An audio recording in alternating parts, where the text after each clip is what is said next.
I will watch you bleed.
My name's Jimmy. It's Friday night pre-show.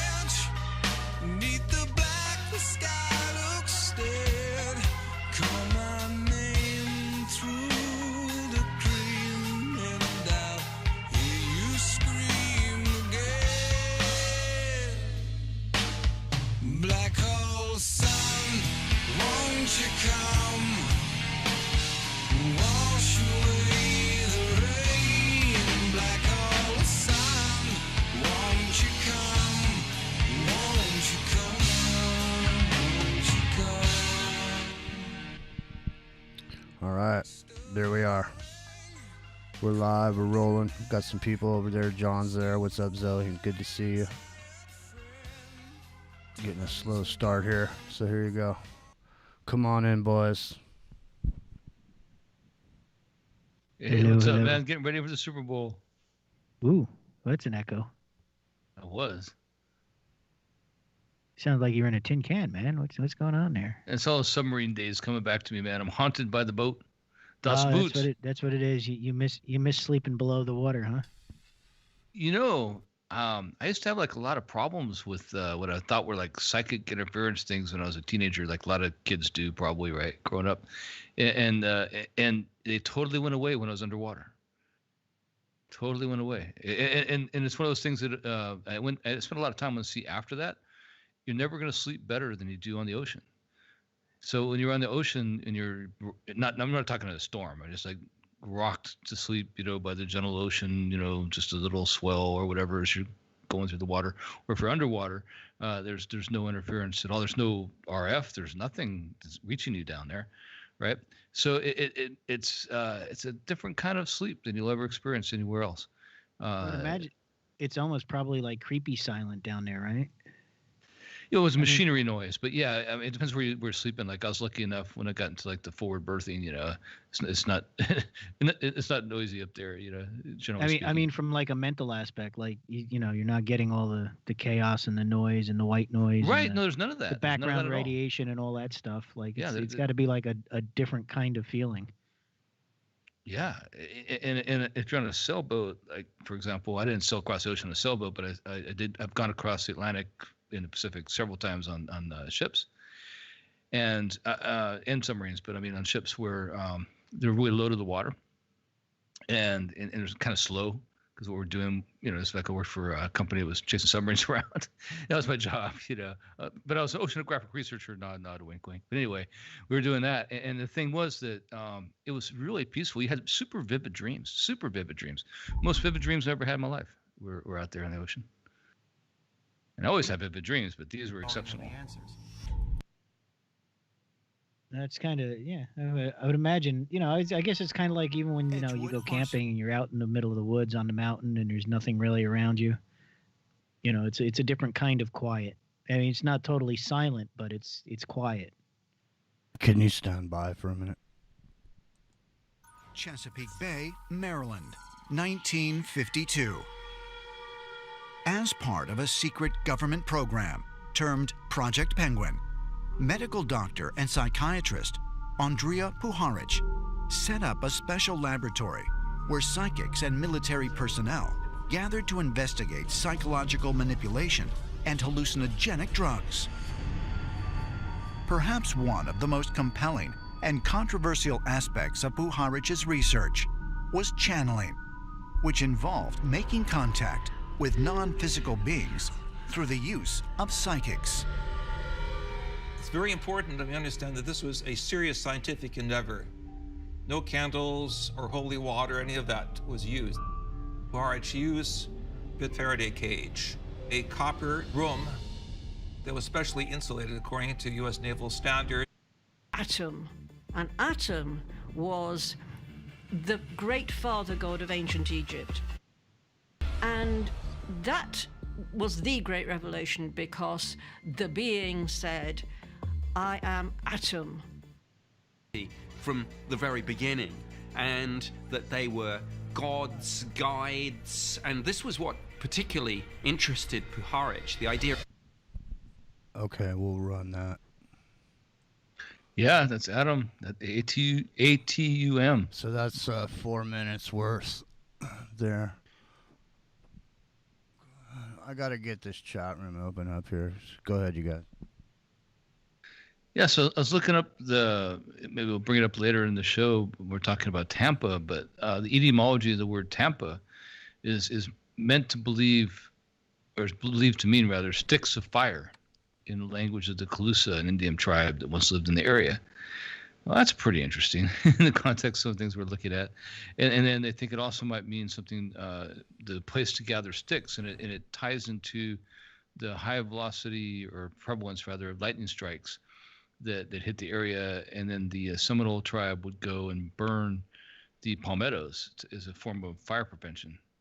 So they both, no matter how you look at it, Tampa means fire one way or the other.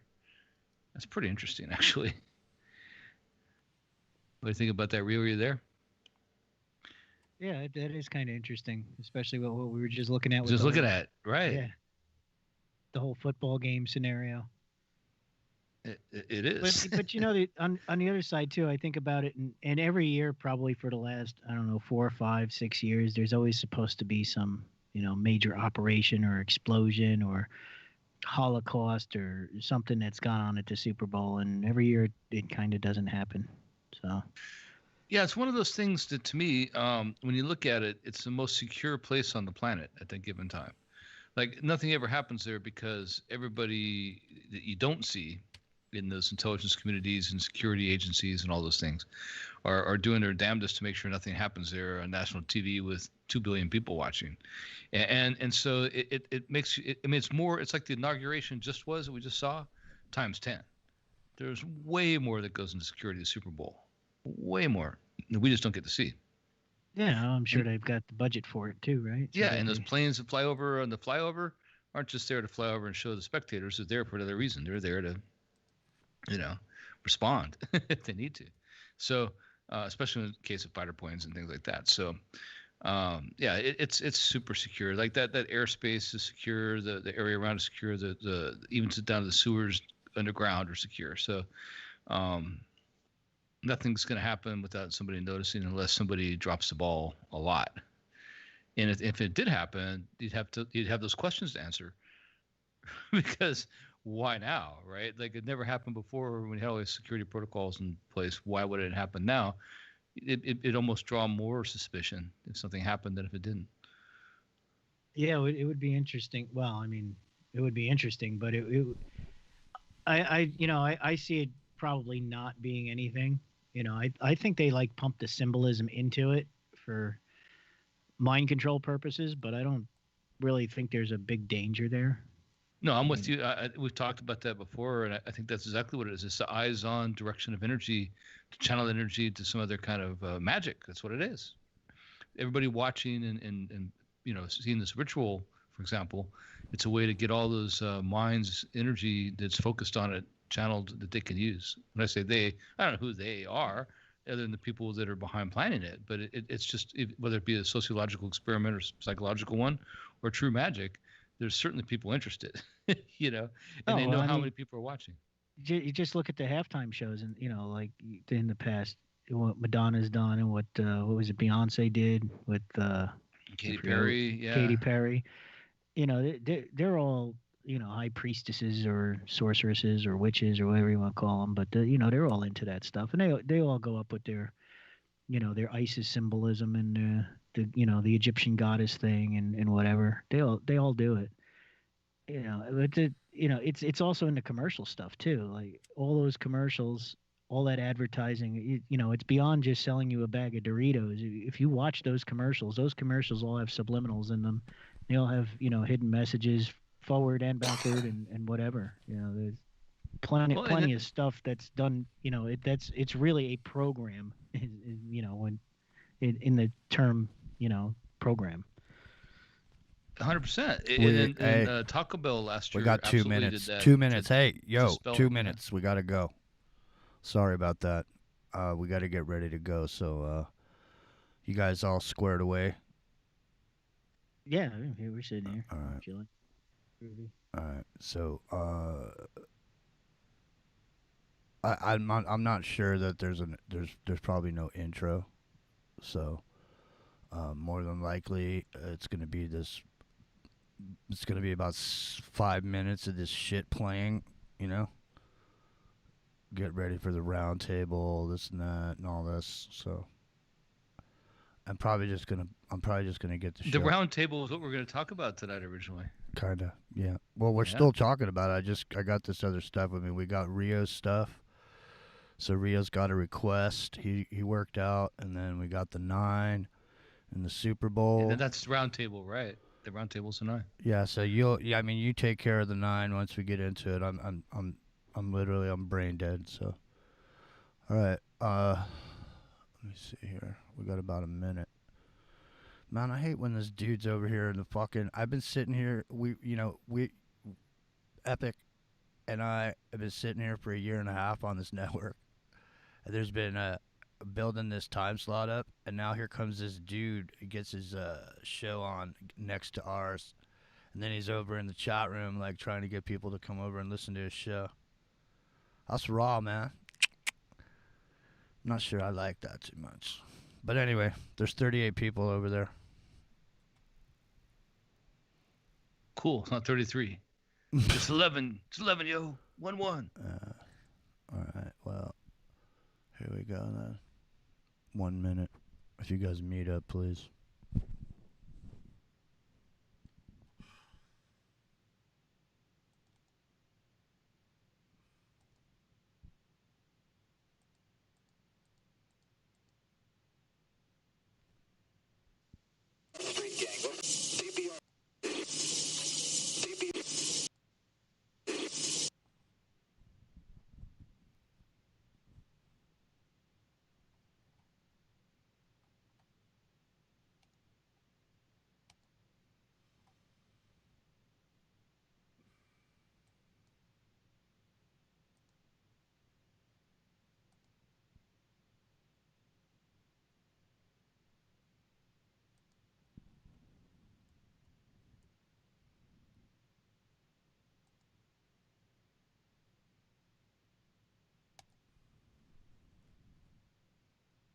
That we're living through just about any survival situation.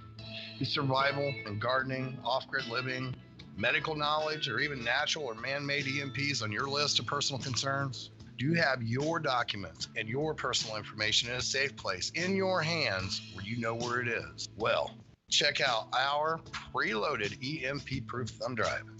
Over 3 gigs of survival documents and how-tos. Let's say you're going out on a USDA offline food preservation website and much, much more, including a surprise bonus we just can't tell you about here. With plenty of room left over to store your most important documents. Imagine if a megavirus or a computer failure took out your bank, or all the banks for that matter. Are your banking records safe in your hands? So when they get things fixed and repaired, you can say, hey, look, this is what I had. You have it. I want it back. Is your personal data safe? Family records, addresses, phone numbers? Well, squeeze on over to www.freedomslips.com. Yes, that's www.freedomslips.com. Click the banner on the homepage for the EMP-proof bullet drive to get the full scoop of everything that we offer. So, folks, keep your data safe for your peace of mind. Revolution Radio, freedomslips.com. You don't need to expect us. We're already here. This is the people's war. It is our war. We are the fighters. Fight it then. Fight it with all that is in us. And may God defend the right. Warning, warning. We gotta stop them! They're gonna kill us all!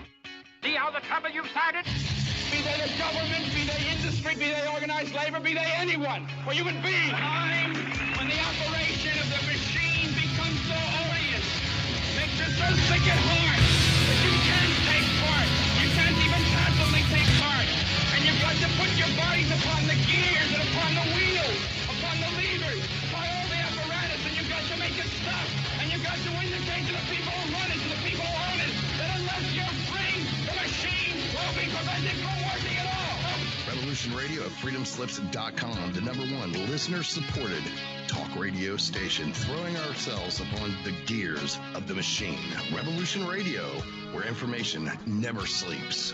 You called down the thunder, well now you got it. Right, you tell them I'm coming, and hell's coming with me, you hear? Hell's coming with me!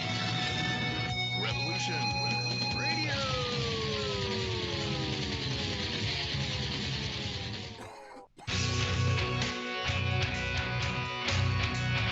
All right, thanks for listening while we took that short break here at Revolution Radio, freedomslips.com. And yeah, we're going to get back to your host.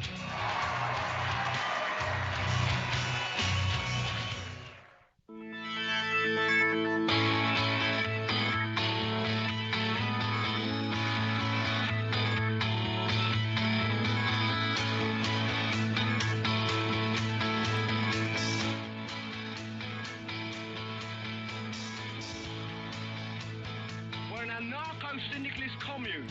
We take it in turns to act as a sort of executive officer for the week. Yes. But all the decisions of that officer have to be ratified at a special bi-weekly meeting. Yes, I see. By a simple majority in the case of purely internal affairs. Be quiet. But by a 2/3 majority in the case of more... Be quiet. I order you to be quiet. Look, you stupid bastard, you've got no arms left. Yes, I have. Look! Just a flesh wound. I don't believe I've seen such a display of courage, skill, nerve, grace, stupidity. I'll do you for that. Oh, what? Come here. What are you going to do, bleed on me? I'm invincible. You're a loony. The Black Knights always triumph. Welcome one, welcome all, and it is that time for Roundtable Live here at Revolution Radio, freedomslips.com. Be rolling on till 4 a.m. in the morning Eastern time. New ideas, different hosts every night, different subjects every night. You never know what's going to happen right here at the Roundtable Live. King Arthur has nothing on us. We're going round and round.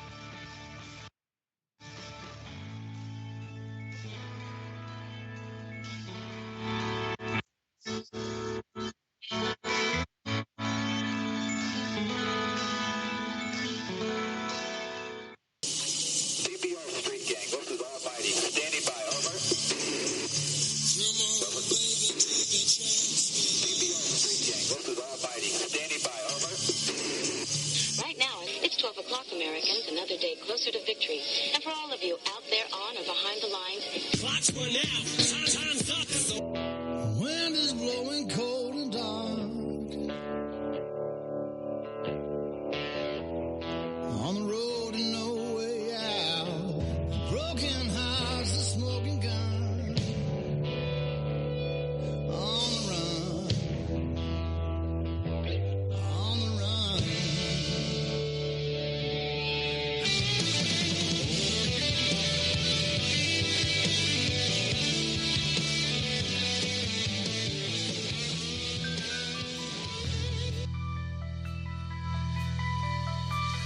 Morning, Jimmy.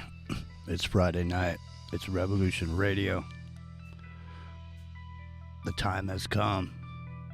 And Into the Microcosm is on the air.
That's right.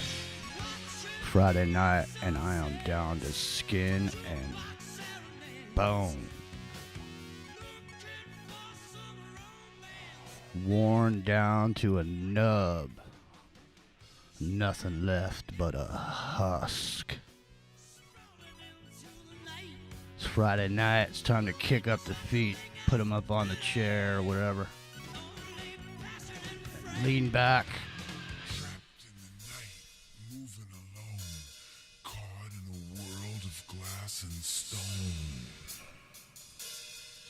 Down the skin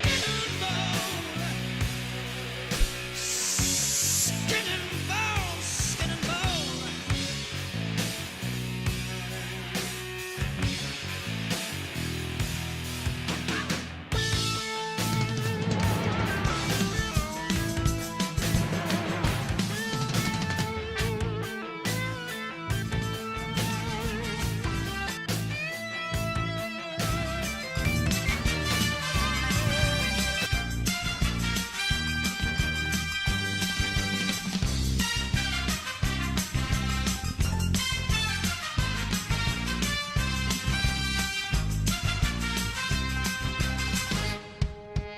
Epic Journeyman. Are you there? I think I am, man. $11,929 more to go for my flight board. Excellente. Yeah, I'm working on it. You know, I'm not a great surfer. Never was. I face planted my first time out, and that pretty much ended my career. But that flight board looks pretty damn cool, man. I can totally see myself on that bad boy. I know that thing is sweet, but you know, I mean, it's worth the money because if you got that thing, you'd be floating around on. I mean, that thing is beautiful. I mean, tell people about it. Tell people about what you're talking about. Yeah, so back in the '60s when I was a kid growing up, because I'm really old. No, I don't mean that. I mean, tell them. No. I'm just gonna tell you, they used to have hydrofoil rides in San Diego. Used to be they had the Atlantis restaurant in Mission Bay. You go to SeaWorld. They take in a hydrofoil ride basically for free to go eat at the restaurant. And so the boat, you know, is this hydrofoil. You go out there and then get up on the skis basically, right? And you'd be up above the water, and it was really cool. It was really fun. It was really fast, right? And then I went to the Mediterranean, and I went from the Straits of Gibraltar. I went from Gibraltar over to Tangiers, Morocco, on a hydrofoil. It was like a 100-mile-an-hour hydrofoil. It was awesome. People paid the money to get out there, right? And it goes like a regular boat, dung, dung, dung, dung. Next thing you know, it's like, whee! You're up there on these skis, you know, flying along at super high speed. Well, the same principles that work with this flight board. So this flight board, what it is a surfboard, but it has this retractable motor, this electric motor that's a foil, just like a hydrofoil boat. And so what happens is you get out there and it gets revved up to speed, and now you're all of a sudden you're 3 feet above the water, maybe 2.5, 3 feet, somewhere in there, and you're actually, the board's totally elevated. The board's not in the water anymore at all, and every move you make is just making that foil work, right? It's pretty badass. I think I see Rio, and I don't think he wants to be left out of this sizzling, titillating description of the flight board. Let's get him in here, man. Rio, come out of the green room, man.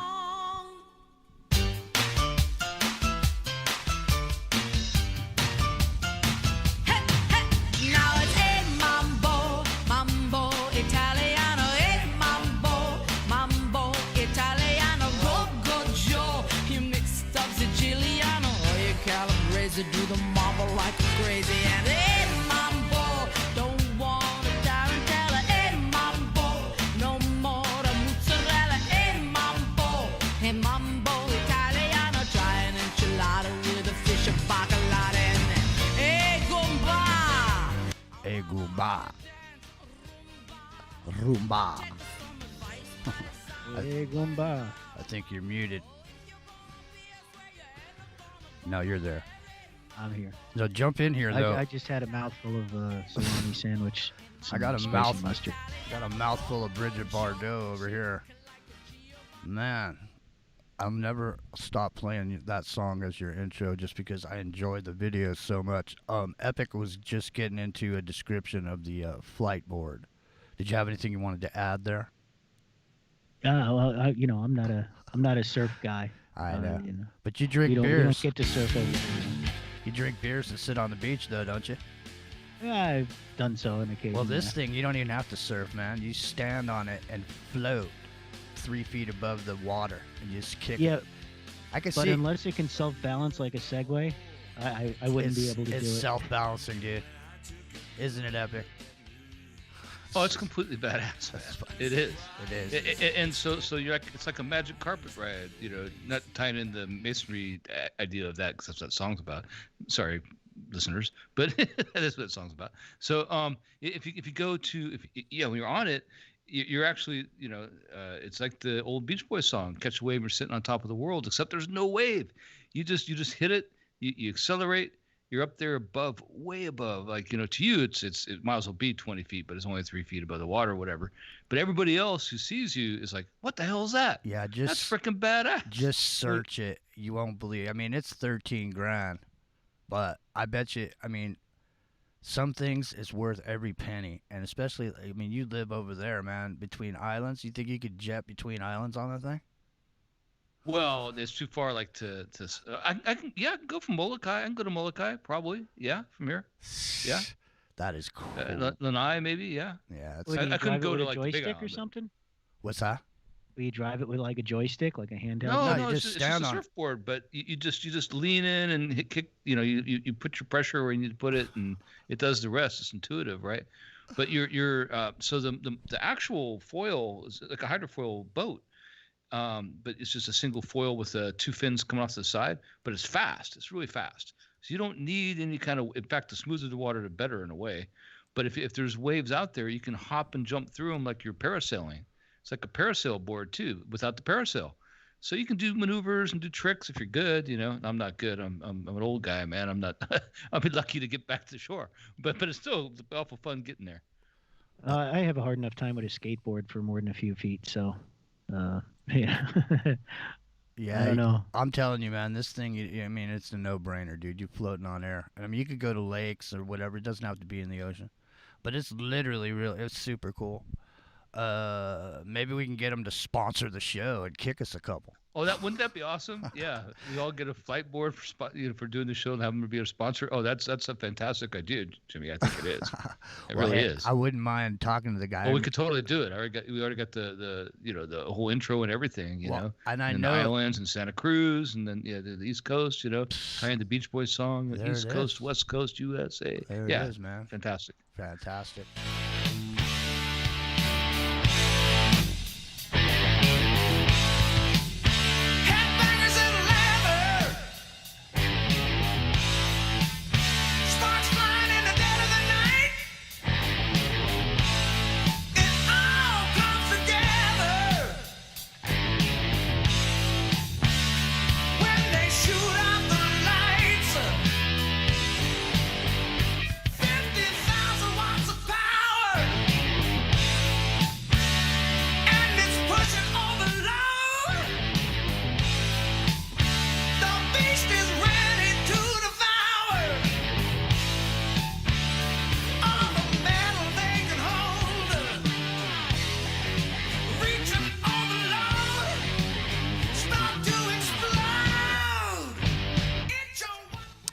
This is your one-way ticket to midnight, ladies and gentlemen, right here on Revolution Radio, freedomslips.com, 33 in the chat room over at freedomslips.com. You can come on down, become a patron. We are listener-supported. The station is listener-supported. And you can support the station over at freedomslips.com. And that goes to helping take care of the costs of putting out a 48-hour-a-day, 7-day-a-week platform for freedom of speech. Maced 139, LP, Rio, Boy Solomon, Veloz, DJM, Bohunk, 731, Bohunk, Up 20. Up, Valerie, 2 Wireless, Airy, let me see, Valerie backwards, JJ, Rudolph, Jer Bear, An Old Guy, Dry Fly Guy, Flippy, Choppy Waters, Harry the Boosker, Batsman, Simply Red, Surrey Sunflower, Comet, Festus B, Popsicle Toes, bunch of people over on YouTube. Into the Microcosm with Jimmy G and Strike Zone is where you can find us. If you feel like you want to check in and see exactly what we're talking about. What the hell are we talking about tonight? Well, it's Friday night. It's a mixed bag tonight, ladies and gentlemen. We have a segment we like to call This Week in La La Land. And, well, it's Friday night, and it's time for This Week in La La Land. And, well, what's going on this week on these conspiracy theory boards? What's the heavy thing coming up that everybody loves? All the alternative media. It's like a holiday when the Super Bowl comes around, and there's always ritual that goes on, and there's always the dissection of the ritual, and the inference of Satan and the devil everywhere. And, there's just a never-ending palette of discussion as far as the Super Bowl comes in the alternative media. But, there's some controversy surrounding this particular year and this particular Super Bowl. Now, I don't know if you guys remember last year was the big Seattle tower crash. Hey, Mr. Rowe. Remember the whole Seattle conspiracy where the Super Bowl was going to be in Seattle, and there was going to be an explosion, and there was comic books showing the Space Needle falling over and blowing up and all this. You guys remember this from last year? I do. Yeah, so this year is no different, obviously. And this year we got a Super Bowl between a couple of teams. You kind of have a setup, in the script line or storyline of this particular Super Bowl where you have the old seasoned Patriot, and then you got the skull and bones, youngs, up and comers on the other side. And I think if you were to ask me, I would say that the support of younger people winning over older people. I think the support of that particular social engineering model will be followed, and I think the younger man will win the Super Bowl. That's my prediction. You might be right, and one of the things about it is like if you think about the names and the metaphors, what they mean, and you can't help but do it when you talk about rituals in the Super Bowl, right? The guy who's quarterbacking the Buccaneers, the Pirates, right? The Buccaneers. Is the GOAT, the greatest of all time. The GOAT, Tom Brady, the old GOAT, literally the old GOAT, right? And he's going against the Chiefs with their arrow pointed at him. And I think that's just an incredible metaphor, actually. And Mahomes is the young gun, and the young guns ties into specifically Missouri and the old days of Dodge City and all those things and the shootouts and all that kind of stuff. So it'll be this gunfight, so to speak, right? And I think that you're going to see a really high score. I'd be surprised if it wasn't. Rio, come on in here now. So there's a lot of symbolism going on here before we even got into the game. Let's take a little walk. You want to jump in here real quick before we take a little walk down the down La La Land here? Go down this road here. Yeah, we can go down this road. It's an interesting topic. I've looked at it myself for the past few years, so I'm kind of aware of the previous Super Bowl conspiracies. Let's get into some of this. Let's build our case. Here we go. They're living a fairy tale right now. They just wish that more people could participate in. They're living in a fairy tale, and they just wish more people were participating. I guess what it's going to be is there's not going to be a full crowd. Right? It's going to be a partial crowd. It's going to be important. It's 22,000 out of 66,000 normal, right? And 22,000 days by the Moody Blues is talking about the number of days in one life, 22,000 days, right? And then 66 is the fallen angels. So there you go. There's your esoteric tie. Okay, let's roll. Hey guys, Pedro V here. New video about the Super Bowl 55. This one might be a little far-fetched, but just bear with me here, okay? So we got the Buccaneers and the Chiefs. The Buccaneers representing the Skull and Bones. Florida, we got the whole Florida home state X, which symbolizes X marks the spot. And the Chiefs, you look at their logo, it's like an arrow. So you got the arrow pointing at the X, which X marks the spot. X marks the spot. And you got the symbolization of the Skull and Bones, which is also the Skull and Bones Society as well. You were both in Skull and Bones, the secret society. It's so secret we can't talk about it. What does that mean for America? The conspiracy theorists are going to go wild. I'm sure they are. I don't know. I haven't seen the web. Number 322. The Super Bowl picture just became a little clearer now that reports suggest 22,000 fans will be allowed at Raymond James Stadium for game day. That's about a third their normal capacity. 22,000, that's about a third their normal capacity. If you want to look at that aspect. A third of the angels now, fell from heaven. Yeah, and you know, a third is 33. Right? So 33 and a third. A third of its normal. 100%, right? It right. is.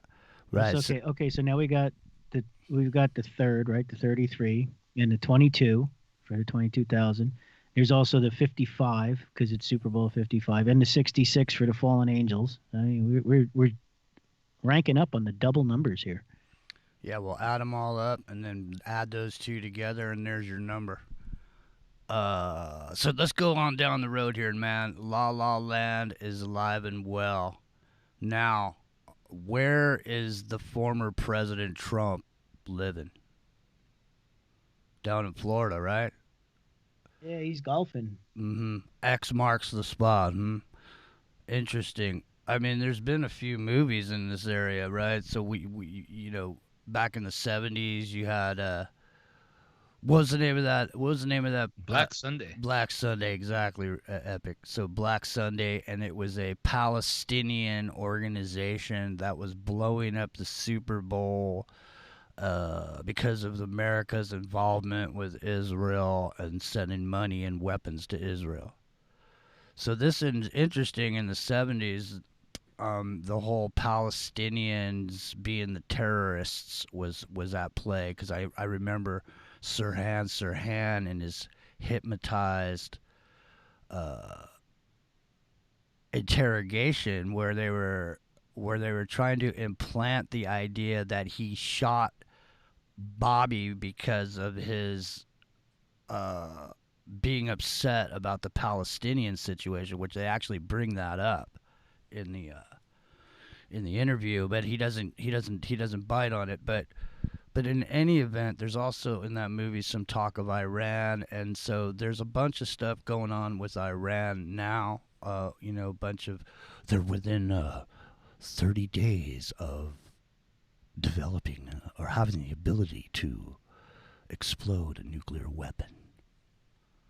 So X marks the spot, right? Arr. Arr. Skull and Bonesies. Here we go. Check it. All eyes are on Florida. And like we said, this is the first time ever that a team playing in the Super Bowl is playing in their home stadium, which happens to be here in Florida. And with Florida being an important aspect of it all, because that is where they're trying to have Trump stay at Mar-a-Lago. Today, Donald J. Trump gave his final goodbye to the White House and headed to Florida. But will Mar-a-Lago be his final stop? We have Trump, who has a target on his back, right? And they're It's too much, man. Seriously though, you know, here it is. I mean, this is actual. Somebody put a lot of time and energy into putting this video together. Obviously, there's some definite little things there, right? But the point is that it's this week in La La Land. Okay. Yeah, I mean, the thing that he left out that I thought was really cool, that I think was better play in a way, was that the word Tampa comes from the Indian tribe that means fire sticks, sticks that make fire. Right? So I thought that was really cool. I know. And yeah, I hope it doesn't work that way, but still, it's kind of neat. It is, you know, but I mean, there's always this there's always an infatuation with trying to read the tea leaves to come up with this idea of what may or may not happen. It's like the magazine cover, right? Of the World End, the Economic Forum kind of stuff. The World End 2020, World End 2017, or whatever, right? So it's just like that. It's like that magazine cover with the Super Bowl. I also kind of wonder if, after several years of this, picking apart the symbolism and whatever, and obviously there's a lot of symbolism and ritual that goes on. But I wonder if, behind the scenes, the advertisers and the promoters kind of hype it up a little more and put these little things all over the place on purpose just to make people talk about it more. Kind of keep the conversation going or get it started on the, get the conspiracy guys all fired up too. So that way more eyes people on, talk right? about it. More eyes on. Yeah, you're absolutely right.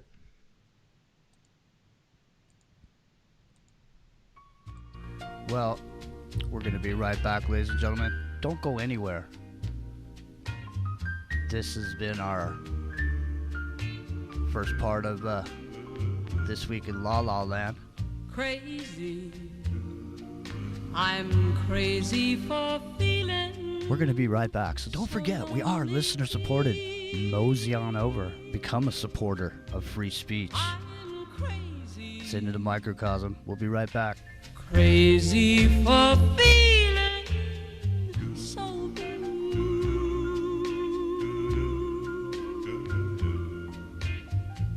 I knew you'd love me as long as you wanted, and then someday you'd leave me for somebody new.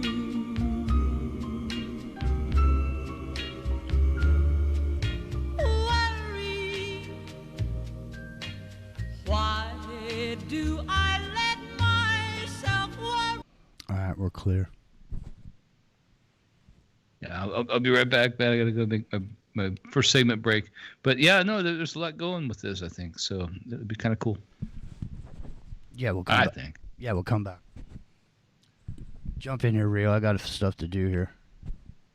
Yeah, okay. Yeah, the whole Super Bowl thing is kind of interesting. But did you want to jump in, or did you have to go do something? I mean, I could. No, I'm good. I'm good. I can jump in. I can talk and say hello to everybody. I see Mr. Rowe made it into the chat. Hello, Mr. Rowe.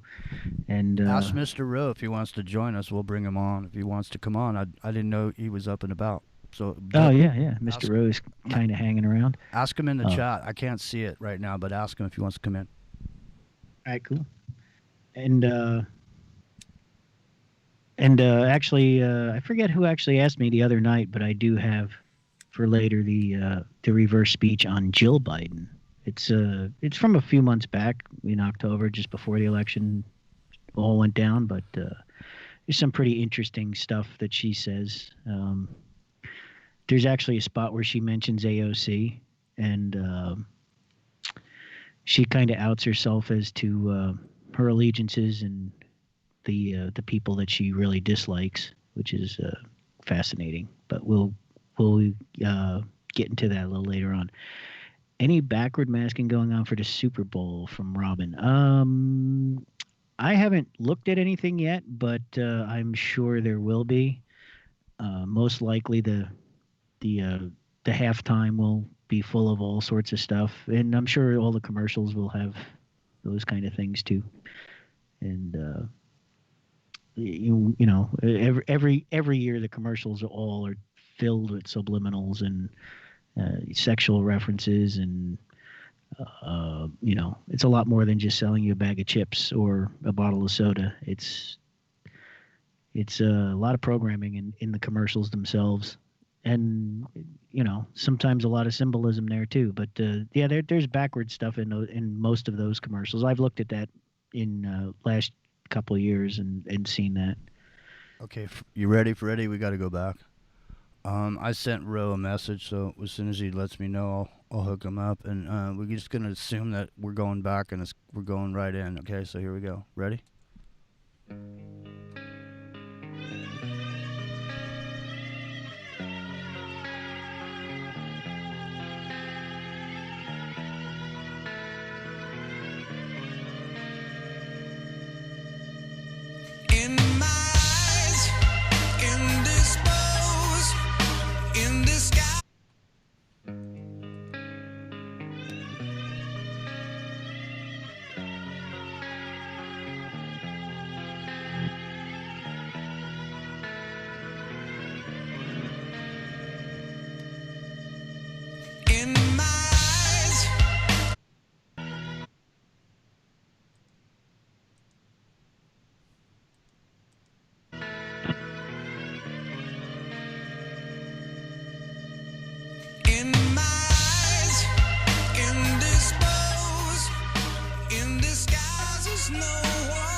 My name's Jimmy. It's into the microcosm. It's Friday night.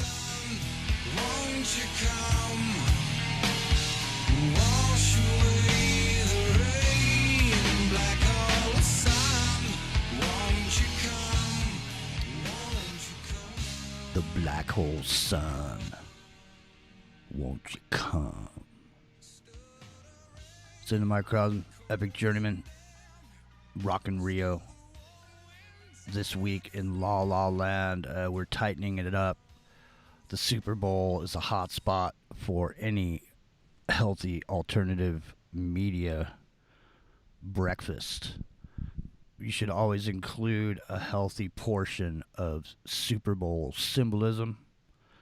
The twerking, the different bands that are there. You can just imagine Britney Spears with the big brain on Brad sitting in the back room with her pencil on a piece of paper, scribbling her next satanic, blood-guzzling altar set for the next tour. And she's scribbling the artwork together and putting it all together to make sure it's just right because she's such a high priestess of the dark arts. I think it's pretty ridiculous if people think that these artists have anything to do with their set or what they're doing on stage when they're up there lip syncing. You guys, what do you think about that?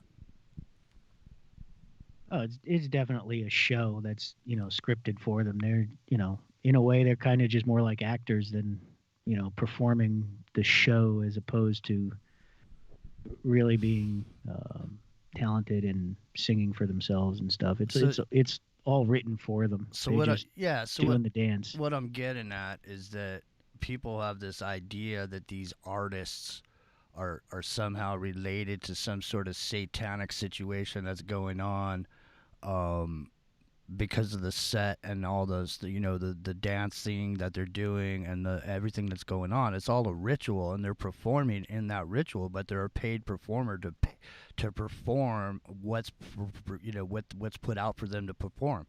You put on this shirt, you put on these pants, you play this song, you do this, you do that, you leave. The end, and you go get in your limo and take off. I would say, for the most part, unless you're a superstar where you're really sitting around and in total control of every part of your career, it's a ridiculous concept to think that these artists have anything to do with their set or their stage shows that go on at any of these large events, whether it be the Olympics, whether it's the Super Bowl, whatever it is. These are all rituals. Dancing around is, it's fun and it's interesting, and we have a good time, and there's a lot of implications of dancing, but there's a big thing going on with dance moves being done in a ritualistic situation by a lot of people, just as well as there is a big difference between one person singing and 1,000 persons singing the same note. It has the same sort of energy vortex that starts to be formed with the dance moves, and in conjunction with the beats per minute, the colors that are being used. Epic, come on in and talk a little bit about. Yeah, you're talking about the dervish in a lot of ways, exactly. Right? The whirling dervish, and so that is a religious thing. It's not a dance move; it's a religious experience. The whole thing is the steps, you want to call it that, of the dance. It's not just a dance. It's to invoke something. And so we were talking about somebody like, I was going to bring up Katy Perry. Like Katy Perry, I guarantee you. Well, I don't guarantee you. I don't know her, but probably had nothing to do with the beast she rode in on. You know what I mean? And wearing the red dress and all that stuff to be the whore of Babylon coming in, and all that stuff. So I don't think, and it's Madonna may have, I don't know, but they certainly didn't choreograph the show. That's a lot of work. I mean, we're talking thousands of man hours, not hundreds, thousands of man hours to get that right for the show, at the halftime show at the Super Bowl, and to get all those people in the right position, do all that stuff. The artists who are performing don't have anything to do with that kind of legwork to get that done, and the cinematography involved and all that kind of stuff. So they're just paid to help in that sense. In a way, they really are. Well, Well, I would think that somebody like Madonna, who's totally in control of her own career, and I'm sure she's in, at least She has a authorizing up, and, down designing, vote, yeah. Yeah, designing vote the for sure. costumes and the you know what sets. she does? She gets some super hot designer on the phone, and Yeah, she and says, calls "This him. is what I want. Make it for me." That's right. Because she did that piece with Britney Spears and Christina Aguilera, and it was this piece where the old Grammys. Yeah, she was She's the old crone, passing down the crown to these new princesses there. It was an interesting concept of what was going on there, and there was a whole bunch of you know, sexual implications and this type of thing that went on to insinuate certain things, and of course everybody ate that shit right up. Ultimately, it's eyes on me kind of a situation. When you can get the eyes upon you, the energy's also upon you, and that is when these conduits, these concerts are actually conduits for the luge. You know what I mean? It's a setup, man. Or the Super Bowl is a giant place where all this energy is focused. You know what I mean? It's a giant beam of energy coming out of that Super Bowl from all the human beings in there. So these mass events and these ritualistic performances all are tied together and have a meaning. And as far as the harvesting of the loosh is the main point of these operations. Go ahead. Yeah, I think they do. I'm sure some of the artists have a lot of control, and at least approve the decisions if they don't make them all for themselves or design all this stuff for themselves. But that's what it's really all about is the focusing the energy, right? Even the people on the other side of the television, all staring at the television, watching back at it, or have their attention directed toward there. And Right. It's just like 9/11. Okay, what happened? The first tower got hit, and everybody's like, "Oh my God, turn on the TV." Right? Everybody's look at it smoking, look at smoking, and they waited until all the eyes were upon it before they let that second plane hit, man. Yep. Yeah, not only that, like I watched this is one of those things. One of the few times I watched something where somebody says something in a video at the time that I really thought was relevant. They go, the people who do these kind of high magic rituals, they need a goddess to watch it, and along with them to invoke the power and to direct the power and do all these things. They pointed out that it was in view of the Statue of Liberty, when the Statue of Liberty was the statue of Isis originally, that was going to be. It originally was designed to be in the Middle East. It was supposed to be ISIS, right? It was in the canal, and then it was given, by the French famous Freemason over to us, the Tower of the what do you call it, in Paris, right? But anyway, point being that the fact that is true. Like the eye is on. If you're on the other side of the river looking across, then you got ISIS in your view watching the towers fall, which were at 11, by the way. Well, right? And what's interesting too is it's Joachim and Boaz, the two towers, but right next to it was the Solomon building, and it's pretty obvious to me, face value. It's the Temple of Solomon.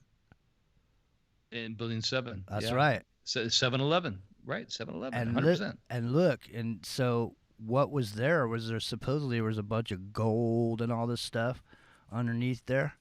That they found all this gold that was melted and all this stuff underneath. They were trying to get out. So it's an interesting thing that happened there. But like we're talking about, it's the gold and all this stuff. It doesn't matter. What matters is loosh energy, and what matters is these events, these promoted events. I mean, you can see how you're being led down to the trough.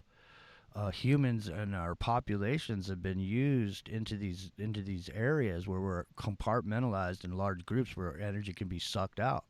Just like I came to this realization the other night when I was on with Kev Baker of these cathedrals, and how man, from a religious perspective, walked the earth, and the whole earth was his church. because he was in tune with the earth, and man was divorced from nature and put into these structures to go worship God, into these buildings that were built by the builders, the people that know sacred geometry and know how to build these buildings. These buildings were built specifically for the energy to be generated within. And I think gradually over time, because religions changed, the energy and the harmonics going on inside these buildings changed. And it changed from it being something that was a good thing to something where it was being used as a vampiric, loose sucker. We're just sucking everybody's energy out when they show up to worship or they show up for these events that are, perpetrated by these ritualistic formations. I think you're right there. I'm sorry to interrupt there. So let's go Rio in a second. I just think, obviously, like when Eiffel, that was the guy I was looking for, made the Eiffel Tower and was responsible for the Statue of Liberty, right? And Statue of Liberty is all about sevens. I mean, the whole thing about Statue of Liberty is all about sevens. And we're talking about the temple, or the cathedrals. That's exactly right. They were tuned to make the harmonic frequencies of the people singing the psalms and doing their thing, make these resonant frequencies that were ideally to make them meditate their way more close to God. That was the idea. But what became of it was the selling point, and I emphasize the selling point of it being, well, no, it's better than being walking around in nature, because now you can amplify everything, and it's a bigger and better experience, because now you can channel it directly to what you want it to be, the power of creation in your hands, right, through just singing these psalms and these hymns and Gregorian chants or whatever it was in these cathedrals, and it's the original VR in that sense, isn't it? Because you're making it better than what you can experience. You can be anything you want to be. You can channel your own will into it. And isn't that the fight in a way? I think maybe I'm going someplace you weren't intended to, Jimmy, but I think that might be the case here. Well, that's the point I was going to bring up, was the acoustics. You go into these big stone and wooden cathedrals, and when the doors are all closed, it's quiet. You don't hear anything from the outside. But then when the choir is singing, the sound carries out in such a way, and it echoes, and it's got a nice reverb, and it's amplified, and it really has an effect on people that you wouldn't get if you were outdoors, because you're in this well-designed, contained space that's specifically made to reflect the sound a certain way. It's a fascinating subject on how they designed them to be built that way, in the effect it has on people. Yeah, it's amazing, the liturgies from some of the things that had gone on, and I think it's interesting too, because when you look at it, you hear a lot of talk about the blood guzzling Satanists or whatever. But if you really take a honest look at it, man, where there's actual blood guzzling going on is going on in the Catholic Church, man. It's going on in these loose machines that I'm talking about. They're over there drinking the blood of Christ and eating the flesh of Christ. How did these Catholics or these Christians get spun into drinking the blood of Christ and eating his flesh while they bow down to the implement of his destruction and wear it around their necks like a charm? I find that to be extremely disturbing in a lot of ways. But I'm saying it because I'm trying to prove my point, how these good people's energy is getting put into these loose generators and being sucked out by the actual blood guzzlers. These are the blood guzzlers, because the blood is the lifeblood inside of you. That is your energy. Go ahead. I think that you're dead on in the sense that we were talking the other night about this. I don't know if it was on the show. It wasn't on the show. It was one of our YouTube only chats, but some of our viewers got to see it. And we're talking about how you're directing the energy that way. That's the vampiric aspect of this is what it's really all about. It's about drawing your attention. It's about drawing your attention to something. But not only that, the issue we were talking about a couple of days ago was expounding upon that in a way that I think is really significant. And it was that this idea of twin movies, twin movie stars, twin things that happen. Why do you have, when you already have one guy, why is there a Paul Newman and also Steve McQueen at the same time, same kind of actor? Why is there Armageddon and Deep Impact? Why is there Ants and Bug's Life all at the same time, coming out at the same time, right? Yeah. Well, it's because obviously they're trying to channel the energy that was going to go one direction, another direction. It's like a stopgap measure to keep people from going that direction. But you gotta let people know why though, because one of these stars becomes a pop culture. They put these people out there. One of them, and they put them out there as a star. For some reason, somebody catches fire. So you have a Steve McQueen. He catches fire. So all of a sudden, one of the other studios, what they do is they get them. They see there's energy going to Steve McQueen. They go, look at all this energy, man. And energy is money. Money is flowing to the movies, and people are saying, man, I really like that Steve McQueen.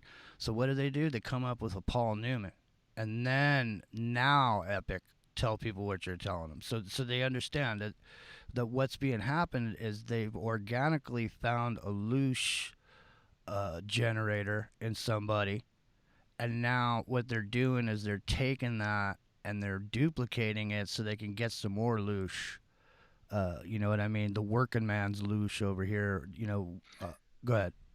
Yeah, so maybe I don't know if it's the best example, but it's a good example, would be Deep Impact and Armageddon, right? But both, you think, why would that matter? Well, no, it matters because based on science, we know that an asteroid or a cosmic collision wiped out the dinosaurs based on the Alvarez theory, but it's not just a theory. We see the iridium in the layer down at 65 million years ago to prove that there was some kind of cosmic collision. So it definitely happened. So when this becomes more commonplace and everybody learns about it, it's like, oh, it's what is it? It's energy. Everybody realizes that we could die at any second from a cosmic collision. Oh my God, we could die from a cosmic collision. So there's this one kind of well-crafted movie, Deep Impact, right, about how that would go. Like we find out about it, we see it coming, and then we realize there's nothing we could do about it. We try to send something out, but yeah, this was going to happen. And that's probably more realistic. And people are going to watch that movie. Well, there's people on the other side that go, well, no. That's not good enough for us. We want people with the eyes on. This affects people. They're thinking about it. They're going to sleep thinking about it. They're having nightmares about it. It affects their subconscious. This is powerful. We can't let this slide by. No, we're going to get Bruce Willis in here. We're going to get all this all-star cast. We're going to make Armageddon. We're going to have these oil guys go out there and this ridiculous thing to try to blow up this asteroid. And because why? Because they didn't want to just get lost this opportunity, right? That somebody else was making that they saw was going to interrupt their potential ability, the flow of that. If you call it a loosh, whatever you want to call it, that's what it is. So they did it, right?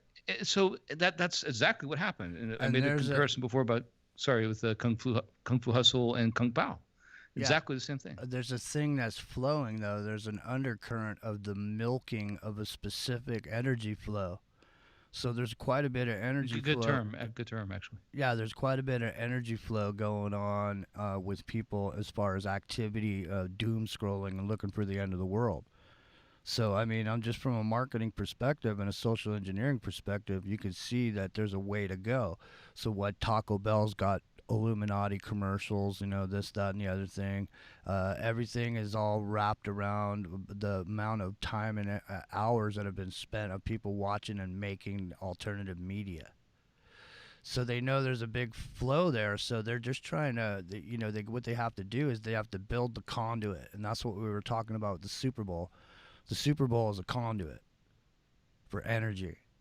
So is a church. So are these celebrities and pop culture icons. So are bands. Anything pop culture, anything that diverts your energy to something is in itself a vampiric technology. That all of our energy is being forced and focused into these conduits. Just like the protesters in Washington, D.C., for example, that crowd at that particular moment, that was a conduit for loosh. Everybody's energy got sucked right the hell out of there.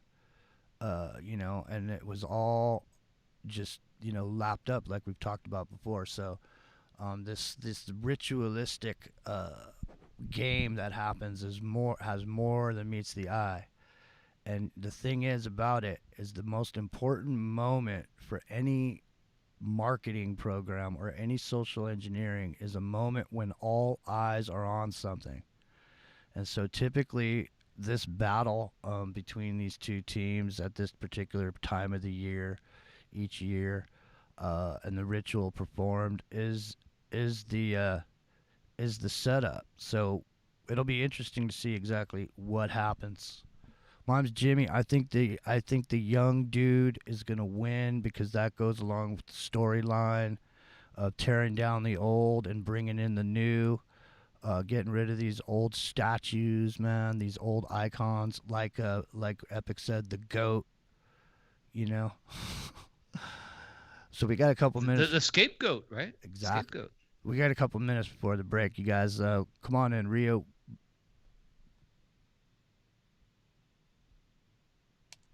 Too late. My name's Jimmy. It's Into the Microcosm. Revolution.radio, freedomslips.com. Listener supported. So that means you. If you're listening, come on down. Become a supporter. Free speech. All you can eat every day. Right here. Right now. I think you're gonna like it. I think you're gonna feel you belong. When we come back, we're going to get into the 9. Number 9. Number 9. Number 9.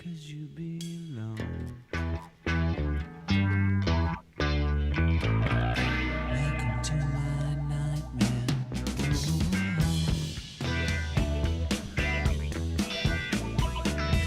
Welcome to my breakdown. I hope I didn't scare you. That's just the way we are when we come down. We sweat and laugh and scream here, 'cause life is just a dream here. You know inside you feel right at home. Look at this. Here. 94% of people creating company culture. Welcome to my breakdown.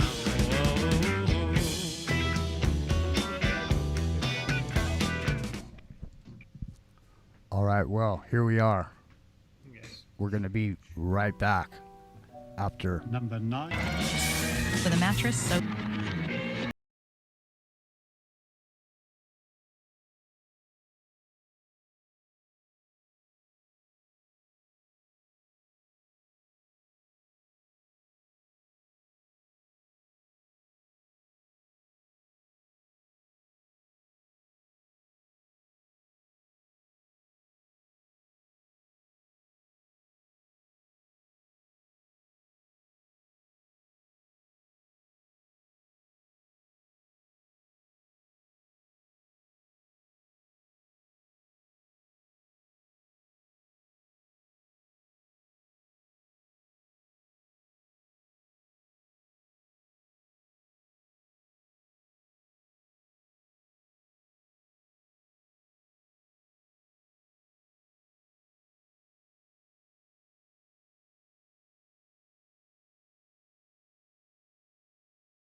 All right, we're clear.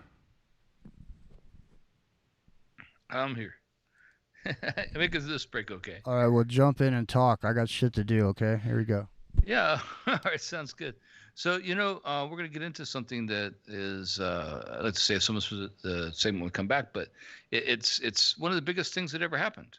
I don't mean that like as a dramatic thing. It really is. It's one of the biggest things that ever happened that virtually nobody knows about. I mean, people know about the Midnight Riot of Paul Revere. They know about, the Lexington Concord fight. They know about, we're talking about Americans here. And so sorry for, friends from abroad, but they know about his historical facts and what they meant or all these things. But there's this one thing that happened in 1952 that affected everybody. In fact, it still affects them to this day. It affects social media. It affects artificial intelligence generation. It affects social engineering things we talk about. It affects them all. And it's this thing called this seance. The Seance of the Nine took place at a Maine farmhouse in 1952. I'm sorry. Go ahead. Yeah, so I was setting up the precedent there, but we'll bring it up maybe in the show. Obviously, Yeah, definitely. Come back. Most definitely. So this is what can prep everybody because it's a big deal, and there's a lot more to it than what everybody knows. I mean, and it's harder and harder to find every day, like all the details about it. But it's super significant. So you're back. Right. So, well, I can elaborate a little more. So we'll get into some things that people don't know about it, like the fact that there's this thing called the Round Table that they made, and the Round Table features people like Gene Roddenberry, who created Star Trek and Trek rather, and all these other people that are in pop culture that you know about, and totally ties to the San Francisco Bay Area and Stanford University as well, which we talk about all the time. And Andrea Paharic, I was just call him Henry in the show probably after I introduce who he is, because I can't pronounce his real Croatian name, but his birth certificate is Henry. He's at the crux of all this. And almost everything that's weird and paranormal you've ever heard of goes through this guy, goes through him completely. Like he's like the originator of all this stuff. There's like two guys who make everything happen in paranormal activity. Everything you ever heard or read anywhere comes through two guys, a guy named Gray Barker and this guy, Andrea Paharic.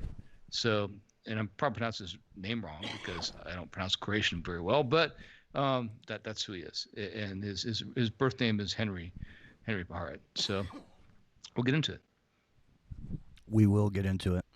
So hope everybody's having a good time over here in the chat room. I'm sorry I haven't been over here. I got the wrong glasses on and I can't see hardly.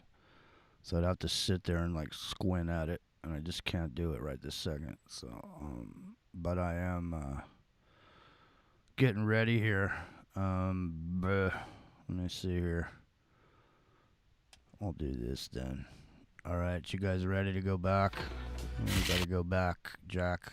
1 hour down, 1 hour to go. Can you dig it? Okay. Here we go.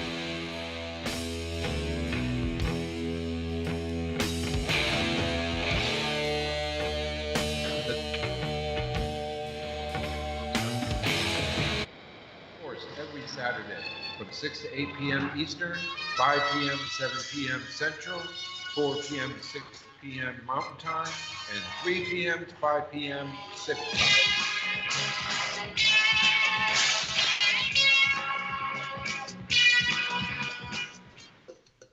I'm Reverend Medium Tracy Lockwood, and I'd like to invite you to join me as I discuss life from a medium's perspective.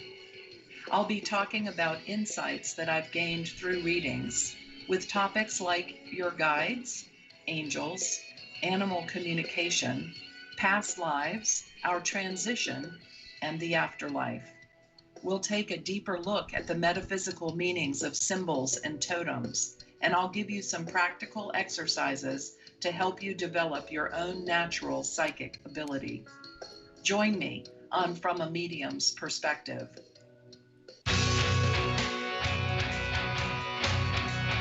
All right. Thanks for listening while we take that short break here at Revolution Radio, freedomslips.com. And yeah, we're going to get back to your host.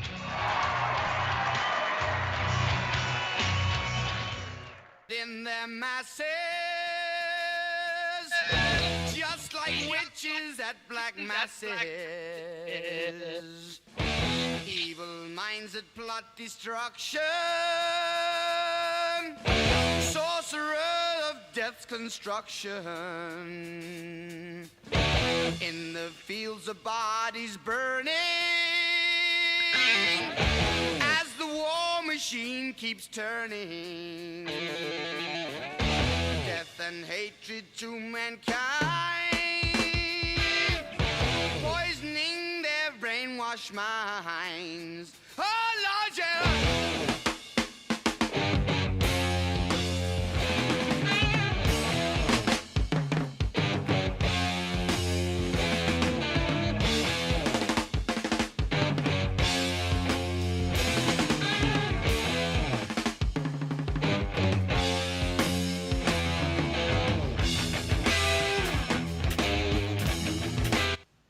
Jack. Are we back in black? Yeah, we're back, Jack, in black, to do it again. One more time. I got a little number 9 for you right here. Number 9? Go ahead.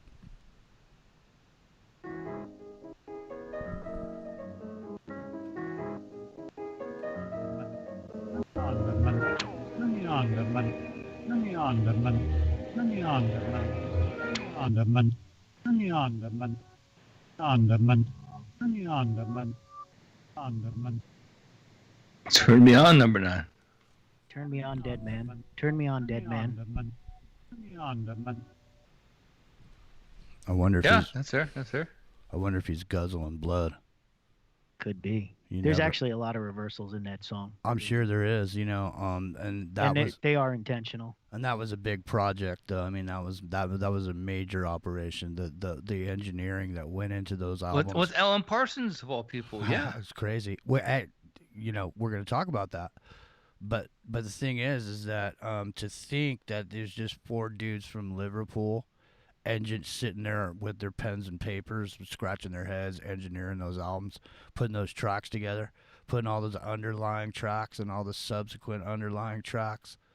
All that? No way, man. That was that was in the early days they might have been a little more organic in the club days, but by the time they got to the White Album, that was completely engineered. Yeah, totally. And so they went from "I Want to Hold Your Hand" to going to India and seeing the Bhagwan Swami or whatever his name was. But anyhow, Epic Journeyman, Rockin' Rio. We're talking about the 9. Number 9. And first off and foremost, Epic, why don't you give people just a little background about they may not be familiar with the 9. Go ahead and give them the background backstory on the 9. So the 9 is infamous in I don't want to call it conspiracy circles, because that's not true. It's not a conspiracy at all. It's famous in parapsychology. And the reason it's famous in parapsychology is because in the 20s, parapsychology was trying to become a science. It wasn't really a science. It was trying to become a science. But there's all these frauds out there, faking people out to steal their, every last thing they had by faking all these paranormal experiences with these mediums. And Harry Houdini famously. Kind of like now on the internet. Yeah, Harry Houdini. Yeah, exactly right. What's new again or old is the same, right? So Harry Houdini famously went out and started debunking these people. And so this was a big deal. Like the 20s was, people think of the Roaring 20s, and yeah, that's just there. A lot of coked up people running around back then. Well, so you wait. So on the break, you're in the 50s. Now you're going back to the 20s. Well, it's important because they tie in. So there was this big spiritualist movement. They called it the spiritualism movement, and that's where Thelema, and that's where the Golden Dawn Society, all these things came, was in the 20s. Really, it was that kind of thing. It caught on like wildfire. And then after the war and stuff, because of the war, it got distracted. And then after the war, it all started making a big comeback. And when it made this big comeback, that's where we're going to go and focus on now. When they made this big comeback, it was specifically in 1948. Why 1948, right? Well, Norbert Wiener wrote that book, Cybernetics, about controlling the mind like it's a machine. So now you have the scientific materialism aspect of it, of making the mind programmable like a machine. And the spiritualists are pissed off about this, and they want to find proof that the other side exists, literally and figuratively. And so one of the guys who came on the scene was a guy named Andrea Pahari. and I'm pronouncing his name wrong. I'm going to call him Henry from this point forward because that's his birth name, Henry Paharic. Some people call him Paharic, some people call him Paharic. It's Croatian, but he's born in America, and he got his MD from Northwestern University. And after he got his MD, guess what? He ends up in Army intelligence, and then he ends up at Stanford University. He ends up working for the CIA, and he ends up with all these other connections, right? But all along the way, even though the Parapsychology Award officially shut down at Stanford University, he totally takes that ball and runs with it. And he's the guy, specifically, that you know Uri Geller from. You've heard of Uri Geller, the guy bending spoons. You know about him because of him.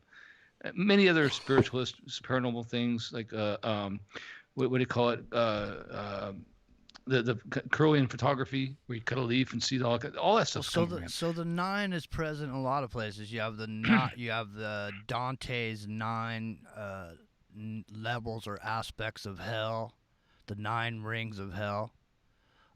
You have these, and so what you're talking about is they formed a group, didn't they? Yes, they did. They did, exactly. So and this group was made up of all these aristocrats, American aristocrats. I mean, American royalty in many ways, and so there was they started doing these conferences. They formed this thing cordially known amongst themselves as the Round Table Foundation. Okay, and so he ended up being given this.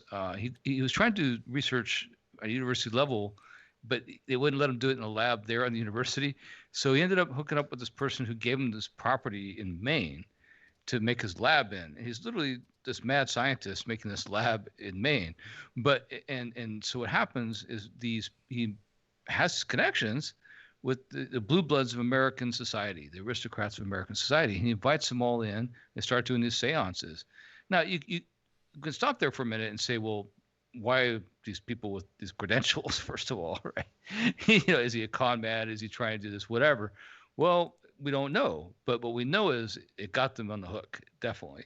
They got him on the hook, and they did it not just once or twice. They did it over the span of many years. But the famous one is in 1952 when they summoned these entities called the 9. And they were the 9 of the Ennead from Egyptian mythology. And the one character calls himself Tom, and then he reveals himself later on as Atum, Atum, A-T-U-M from Egyptian mythology, and reveals that they have this spaceship flying the Earth all the time. And I wish I could remember the name of it. I've been looking at the internet. Yeah, I got a piece here that we're going to run in a second, but I just wanted you to really get it out there and let people know kind of, the general and the sort of the esoteric. And who these people were. Yeah, exactly. Who these people were. That's important, is who they were. These are the blue bloods of American society, well, the American royalty. You had mentioned Forbes earlier, didn't you? Yes, Forbes, DuPont, Astor Family, all of them. Yes, we're right there. Okay. Yeah. Okay, so and yeah. Yeah, so did they have investment in what was going on here? And now you'd also mentioned Gene Roddenberry. He was a member of the Round Table Foundation. That's right. He got to sit in and listen to some of the channeling efforts that were done by this group throughout the years. And that's Gene Roddenberry of Star Trek fame. We're not talking about some obscure Gene Roddenberry. This is Gene Roddenberry. No, right? And I mean, we do a show every now and then called the Star Trek Archaeologist, where we look at the original episodes of Gene Roddenberry's Star Trek and see the exact metaphorical referencing that goes on there. There's really some serious there's actually some serious lessons to be learned by those episodes. I'll just point at one in particular, which is when Kirk has to fight the Gorn on the planet. Now he's fighting a reptilian being, so Kirk is actually fighting the reptilian. And when you look at it from an esoteric archaeology aspect that we talk about with the Star Trek Archaeologist, he was fighting the internal reptilian in that episode, which would go precisely with what we're talking about here, because the 9, there's references to these lizard people. Come on, Jibby, it's into the microcosm, talking about the 9, Epic Journeyman and Rockin' Rio. And this is Revolution Radio. How could it be? No magic could happen to me. And then I saw you, I couldn't believe it. You took my heart, I couldn't retrieve it. Said to myself, what's it all about? Now I know there can be no doubt. You can do magic. You can have anything that you desire. Magic. And you know you're the one who can put out the fire. You know darn well when you cast your spell, you will get your way when you hypnotize with your With eyes. Arsenal, Chesapeake Bay, Maryland, 1952. As part of a secret government program termed Project Penguin, medical doctor and psychiatrist Andrea Puharich set up a special laboratory where psychics and military personnel gathered to investigate psychological manipulation and hallucinogenic drugs. Perhaps one of the most compelling and controversial aspects of Puharich's research was channeling, which involved making contact with non-physical beings through the use of psychics. It's very important that we understand that this was a serious scientific endeavor. No candles or holy water, any of that was used. Puharich used a Faraday cage, a copper room that was specially insulated according to U.S. naval standards. It would prohibit mid-level electromagnetic waves and electrostatic. In this Faraday cage, individuals would relax and allow the mind over matter signal to take place. In December 1952, Puharich invited Hindu mystic and doctor D.G. Vinod to one of these channeling sessions. During the experiment, Vinod went into a deep trance and made contact with a group of entities called the Nine. At the very beginning, they just announced themselves as 9 principles of the universe. Well, that's pretty big to start with. But nevertheless, they said they were extraterrestrials. They were forces from beyond.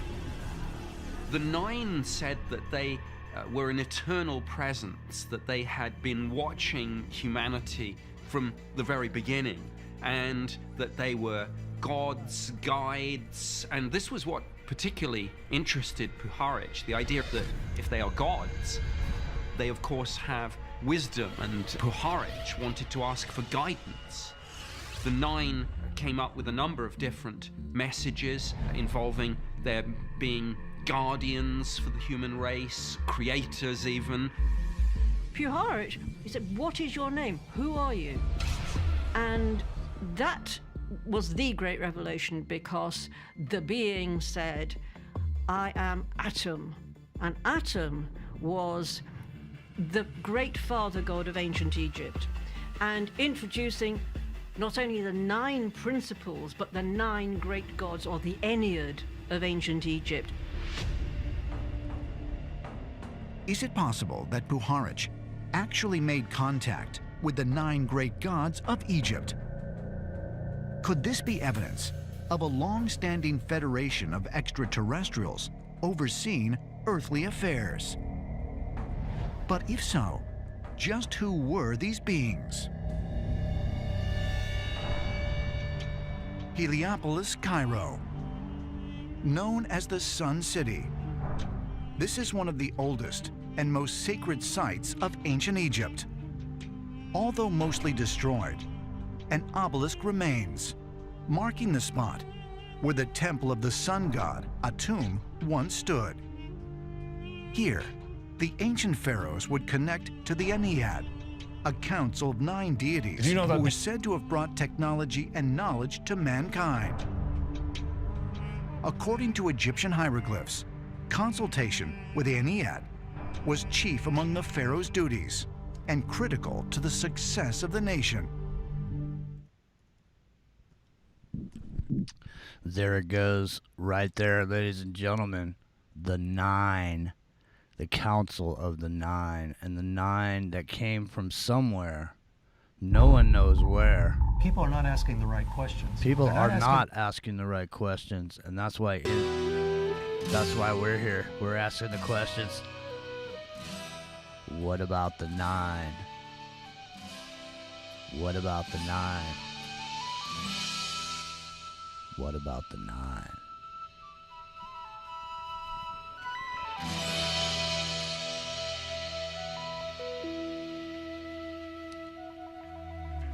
I stole a ride on a passing star, not knowing where I was going, how near or how far. Through years of light, lands of future and past, until the heavenly gates were sighted at last.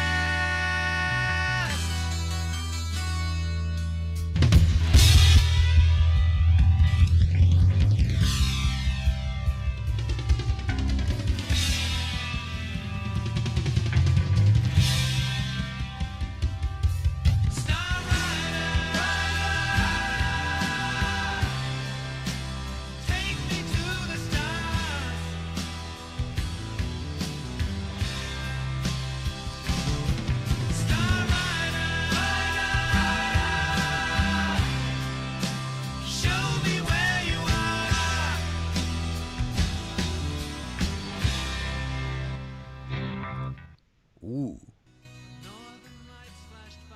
Almost got away from me there. I heard a big wave about to hit, but I bounced underneath and I smoothed up in ya. Came out the other side. Epic Journeyman, rockin' Rio the 9. What about the 9, Rio? What are you feeling about the 9 tonight? And then Epic, jump on in, brother. Oh, the 9. There's so much that goes around the 9. You know, it's sacred number. It's number of heaven. It's the number of the angels. You know, the atomic number of fluorine. Yeah. I mean, there's so many things about 9 that makes it significant in so many aspects of life. Is 666 not 9? I mean, 666 is 18, is 1 9, right? So it's Right. 9, right? So, Yep. you know, the number 9 appears everywhere, Epic.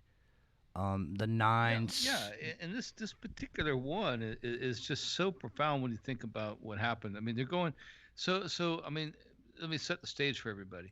This is 1952. 1952. There's no internet. There's hardly any TV. What TV you have is black and white, and there's a couple radio shows on.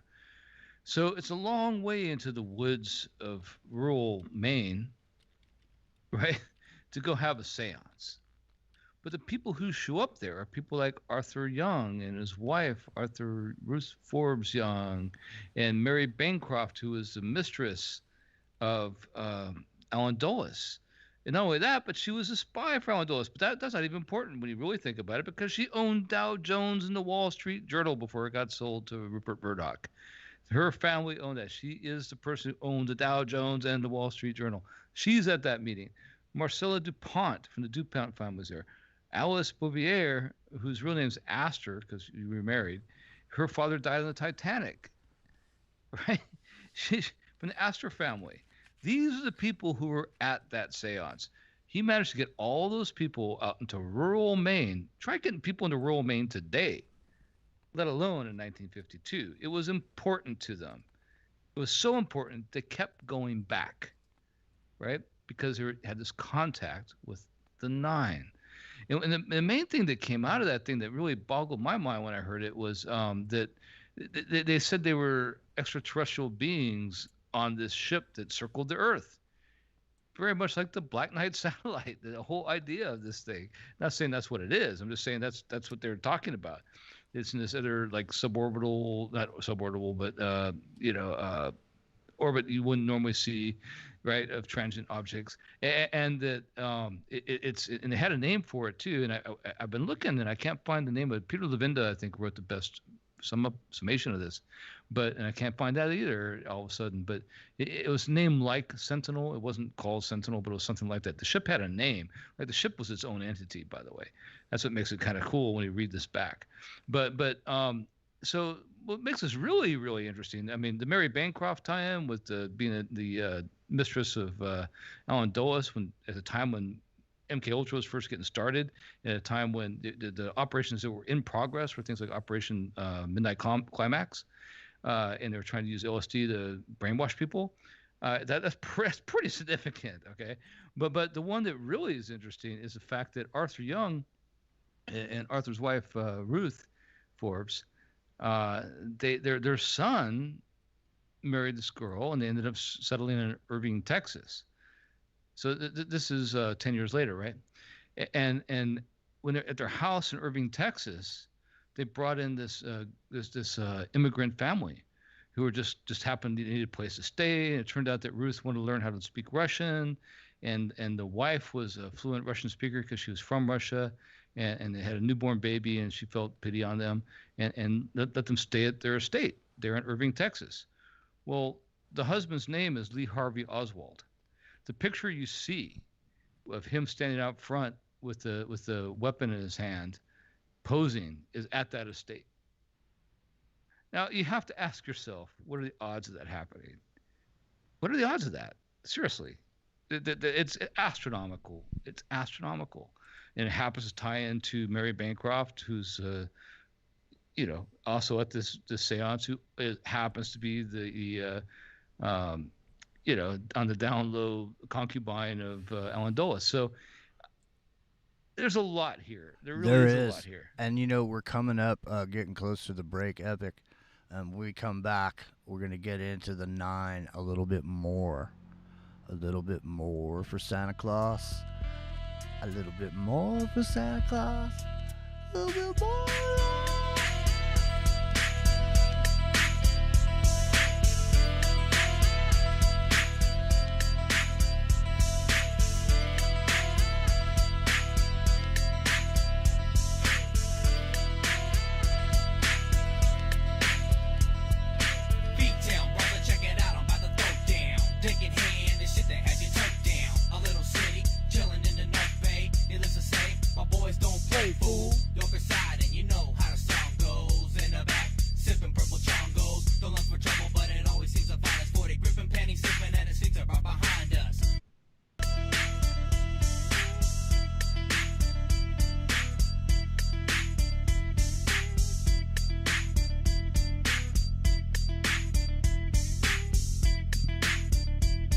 This is Revolution Radio. We're listener supported. Come on down. It's 32 people in the chat.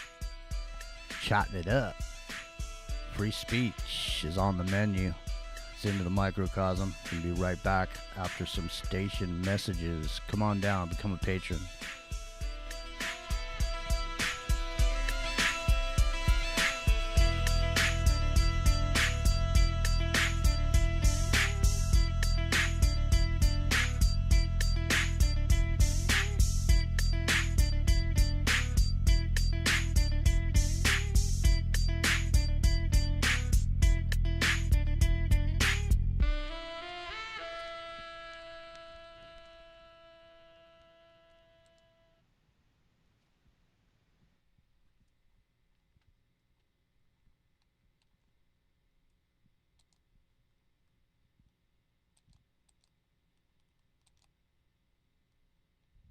We're clear. We're clear. Prepare for it because it's so good. It really is. I didn't hear what you said. I had you turned down there. What'd you say? No, I was saying I wish we had it's such a good topic that I wish we had a week to prepare ahead of time because it's perfect. I mean, it's so good. Well, listen, yeah. We're about to get into some of this Dante's 9 circles of hell. Okay. In conjunction with this. So I'm not as well read in that. I've only read that when I was a teenager. I haven't read it since. Well, I got a piece up here.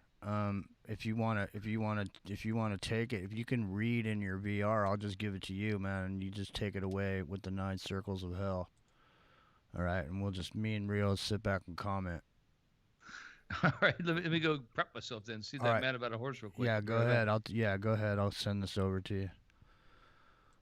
I got no energy, man. I was in a crouched position under my house with my knees in mud, digging out this pipe all day, and I am just twisted into a knot, man. Your friend the skunk isn't over there, is he? No, I didn't see him. I was looking, man. I was paranoid, man. It's like fucking. I bet you're down there trying to fix a pipe, and you see this, keep this looking little, over my little shoulder. head pop up with a white stripe on it. I kept looking over my shoulder. But it wasn't just that, man. It's also that there's these brown recluse spiders that bite your ass, man. And Oh yeah, they're nasty. And then there's also black widows. On top of that, there's who the hell knows, man. Look.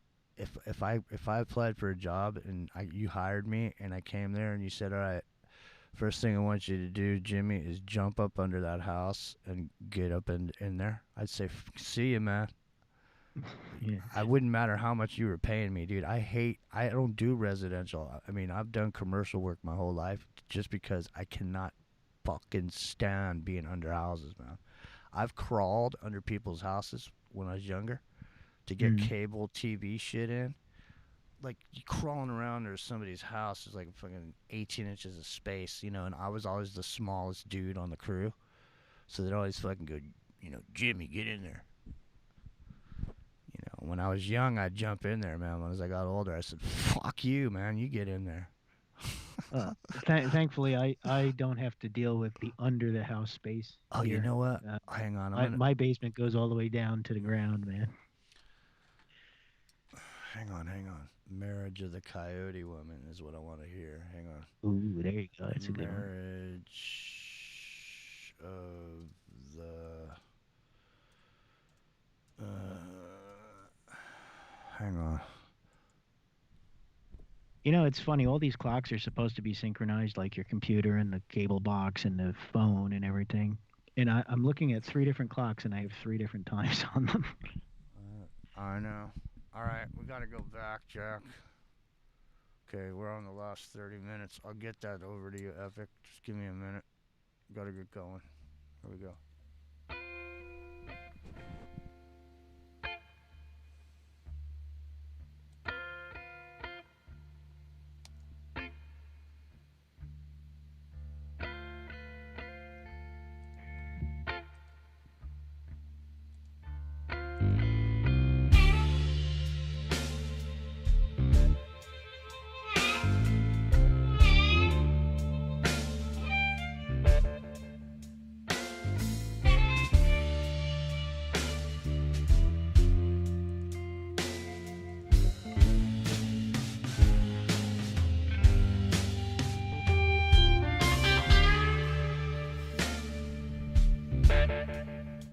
Mine's Jimmy.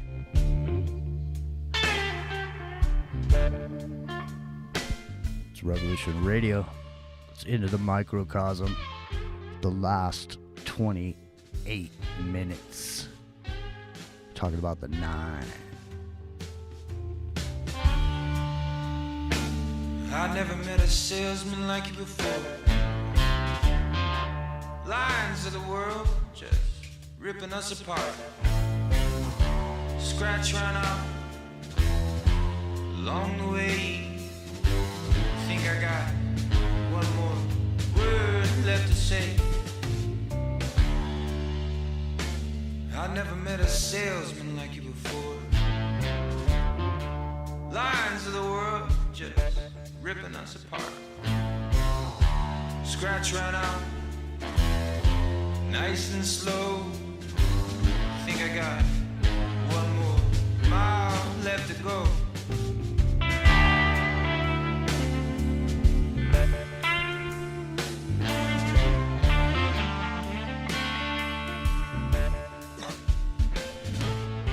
Man, this is some homegrown shit right here, coming out of the Santa Cruz Mountains. This is Into the Microcosm. Where else are you gonna hear all them witches?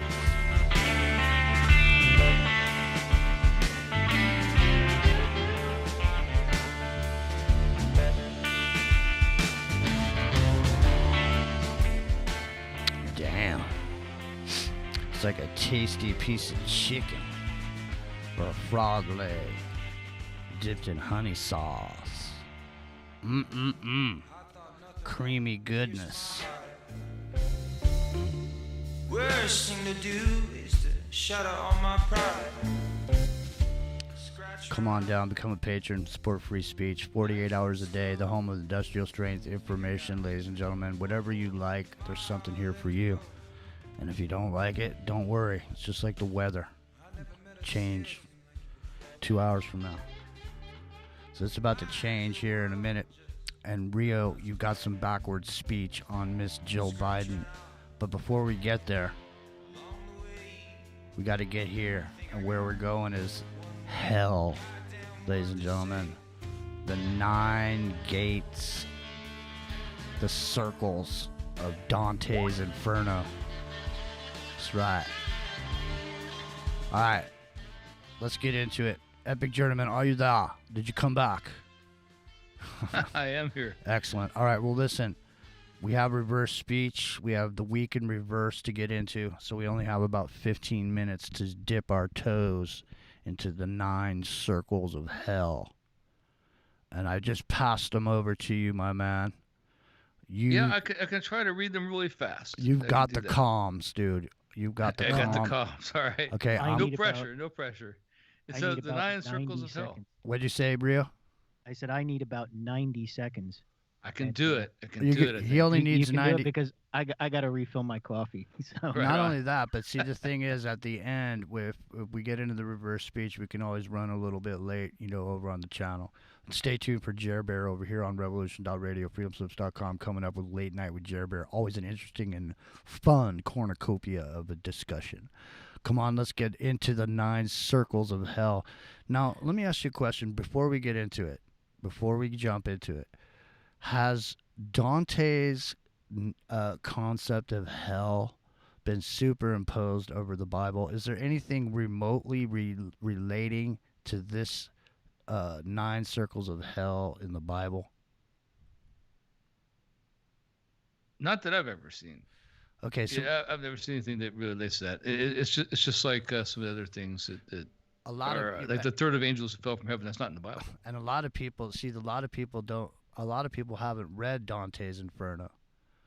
A lot of people haven't had any experience with the 9 circles of hell, but they have been told about hell and how they're going to burn in it and what it's all about. So let's get into it. Go ahead, man. The 9 circles of hell by the Epic Journeyman. Yeah, well, it's really interesting because there are different levels and some of them aren't so bad, actually. I'm not saying that you want to go there, but I'm just saying. So there's different levels. So this right up here talks about the 9 circles of hell, Dante's Inferno. And, okay, I'm going to just read it. Inferno, the first part of Dante's Divine Comedy that inspired the latest Dan Brown bestseller of the same title, describes a poet's vision of hell. The story begins with the narrator, who is the poet himself, being lost in a dark wood where he is attacked by 3 beasts which he cannot escape. He is rescued by the Roman poet Virgil, who is sent by Beatrice, Dante's ideal woman. Together, they begin the journey into the underworld of the 9 circles of hell. Okay, so hold on. The first circle is limbo. Hold it. So this is also, this has a parallel to the Fool's Journey in the Tarot. It's the same. 100%. Okay, 100%. all right, go ahead. Yeah, I didn't miss that at all. Dante's first circle of hell is resided by virtuous non-Christians. Okay, now think about this. This limbo is a definition for our time. Not thinking of it like we're dead, Sixth Sense kind of thing. Just think about it like our time. Right. Dante's first circle of hell is resided by virtuous non-Christians. Hold it. Unbaptized pagans. Hold it. The first circle of hell is limbo. Limbo, ladies and gentlemen. Go ahead. Yeah, so Dante's first circle of hell is resided by virtuous non-Christians and unbaptized pagans who are punished with eternity in an inferior form of heaven. They live in a castle with 7 gates, which symbolizes 7 virtues. Here, Dante sees many prominent people from classical antiquity, such as Homer, Socrates, Aristotle, Cicero, Hippocrates, and Julius Caesar. The second circle is lust. In the second circle of hell, Dante and his companion Virgil find people who are overcome by lust. They are punished by being blown violently back and forth by strong winds, preventing them from finding peace and rest. Strong winds symbolize the restlessness of a person who is led by the desire for fleshly pleasures. Again, Dante sees many notable people from history and mythology, including Cleopatra, Tristan, Helen of Troy, and others, who were adulterous during their lifetime. That's an interesting circle there, the second circle of lust, and the way that a person who is led by their fleshly desires and pleasures is drawn here and there, and they don't ever get anywhere because they're distracted by this or that here or there. Interesting, and also seems to be one of the 7 deadly sins as well. So 100%. There you go. The third circle, gluttony, epic. Gluttony. Go ahead. Gluttony, right. So when reaching the third circle of hell, Dante and Virgil find souls of gluttons who are overlooked by a worm monster, Cerberus. By the way, Cerberus is the 3-headed dog we've talked about before. That's Cerberus. Sinners in the circle of hell are punished by being forced to lie. It says L-I-E, like lie. Interesting to put it that way. In a vile slush that is produced by never-ending icy rain. The vile slush symbolizes personal degradation of one who overindulges in food, drink, and other worldly pleasures, while the inability to see others lying nearby presents a glutton's selfishness and coldness. Here, Dante speaks to a character called Ciaccio, who also tells him that the Guelphs, a faction supported by the Pope, will defeat and expel the, I don't know how to pronounce this word, Ghibellines, a faction supporting the emperor to which Dante adhered, from Florence, which happens in 1302 before the poem was written, after 1308. 1308, by the way, is the year of Friday the 13th, 1308, the Knights Templar being disbanded. Okay, so the fourth circle, greed. In the fourth circle of hell, Dante and Virgil see the souls of people who are punished for greed. They are divided in 2 groups, those who hoarded possessions and those who lavishly spent it, jousting. They use great weights as a weapon, pushing it with their chest, which symbolizes their selfish drive for fortune during their lifetime. The 2 groups that are guarded by a character called Pluto, probably the ancient Greek ruler of the underworld, are so occupied with their actions that the 2 poets don't try to speak to them. Here Dante says to see many clergymen, including cardinals and popes.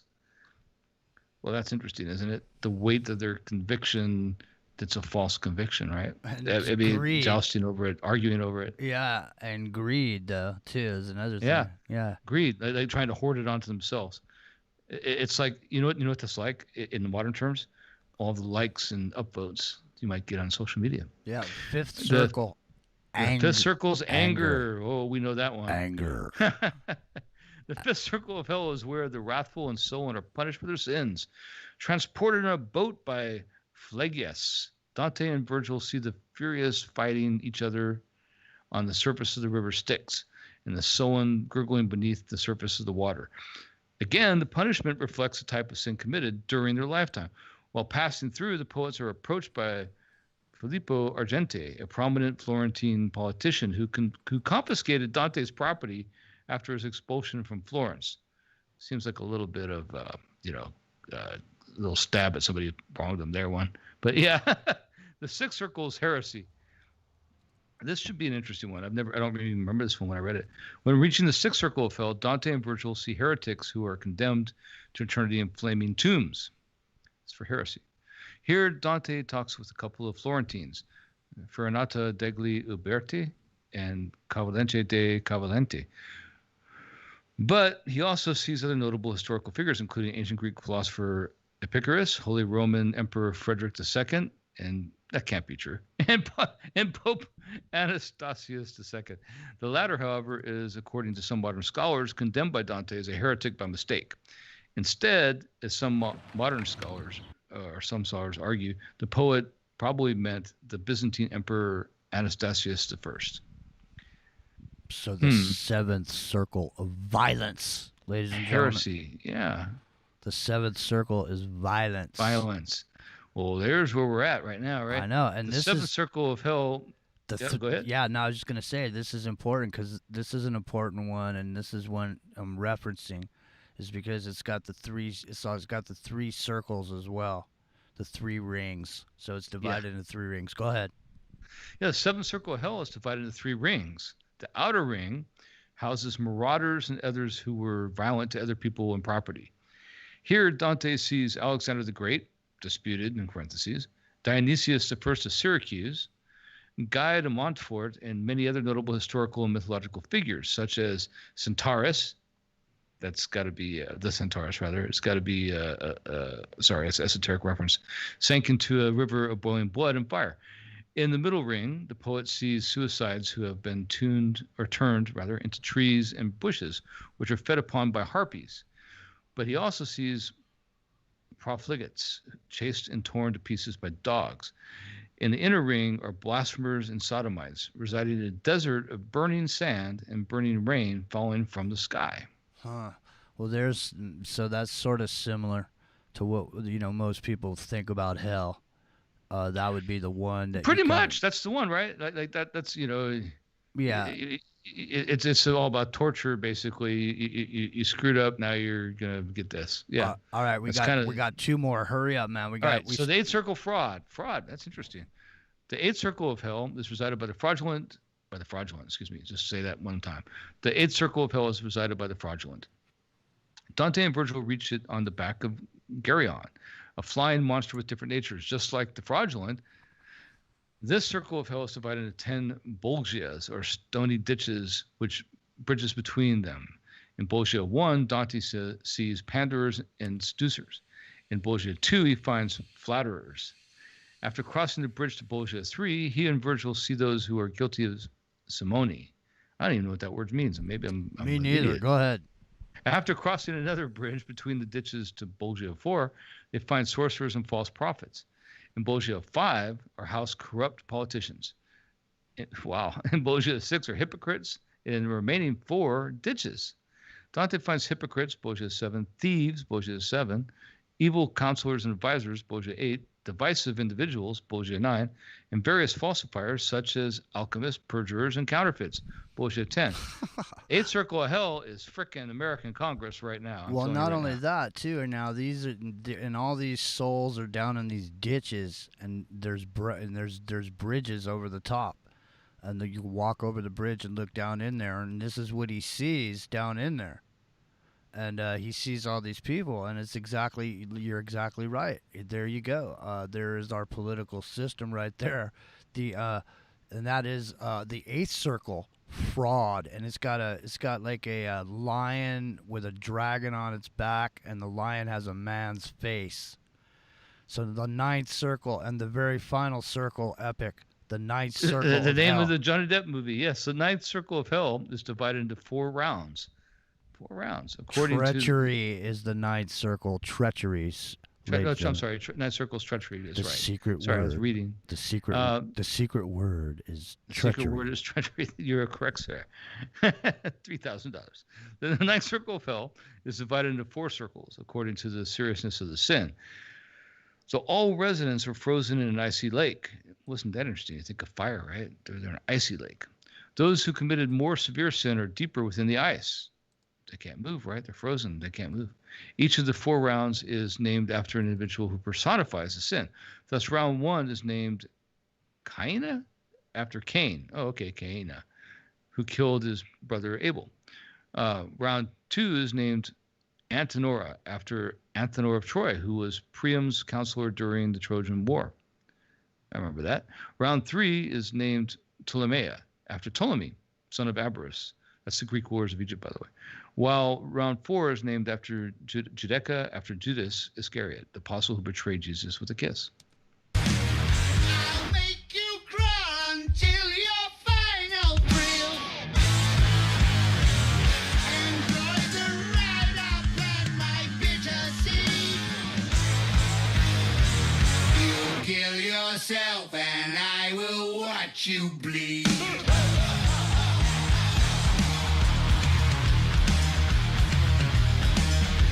Straight to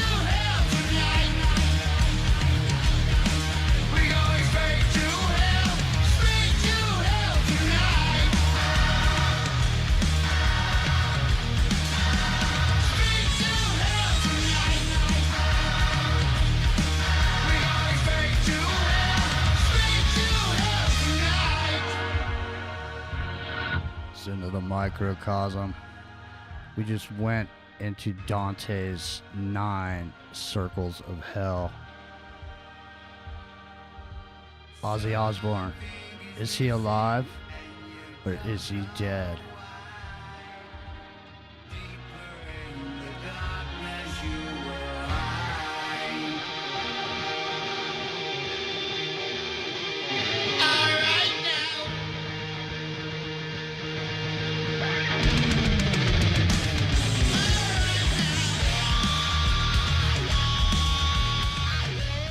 Into the microcosm, the last 15 minutes. It's time for Rockin' Rio's Week in Reverse, and he did a request. I know we don't take requests, but Rockin' Rio did this week. And Rio, what do you got for us, man?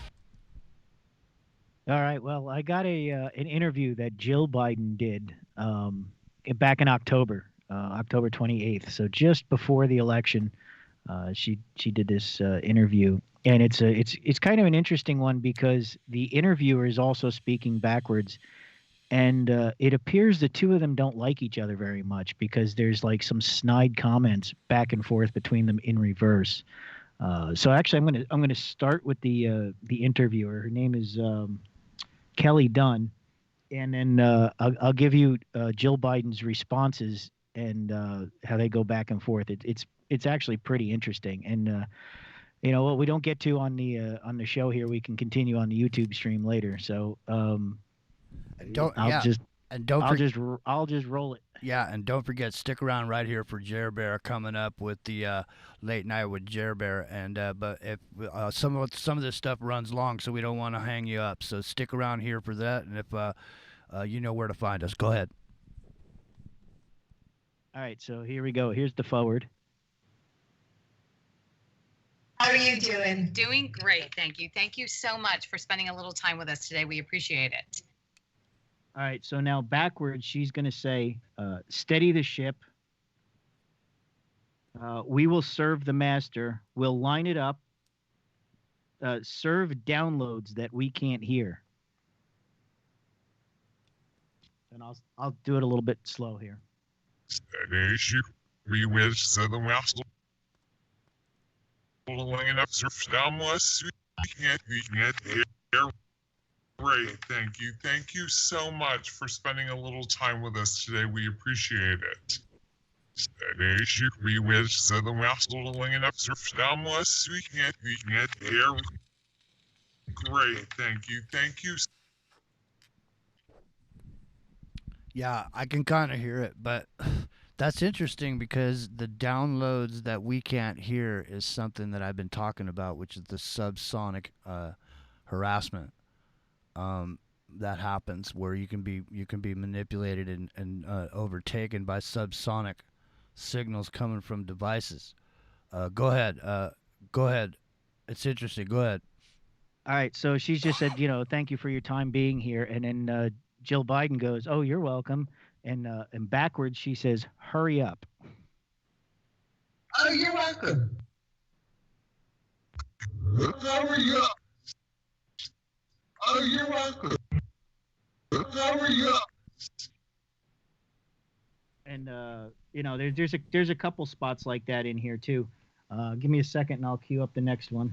Yeah, so I mean, I was listening over before the show tonight to Rents over on his show, and he had David Oates on, and they did some reversing on Fauci and the lady from the CDC, and I would highly recommend you go listen to that reverse speech show that Rents did. It'll be replaying all weekend. You can go listen to what Fauci said. It's kind of scary, man.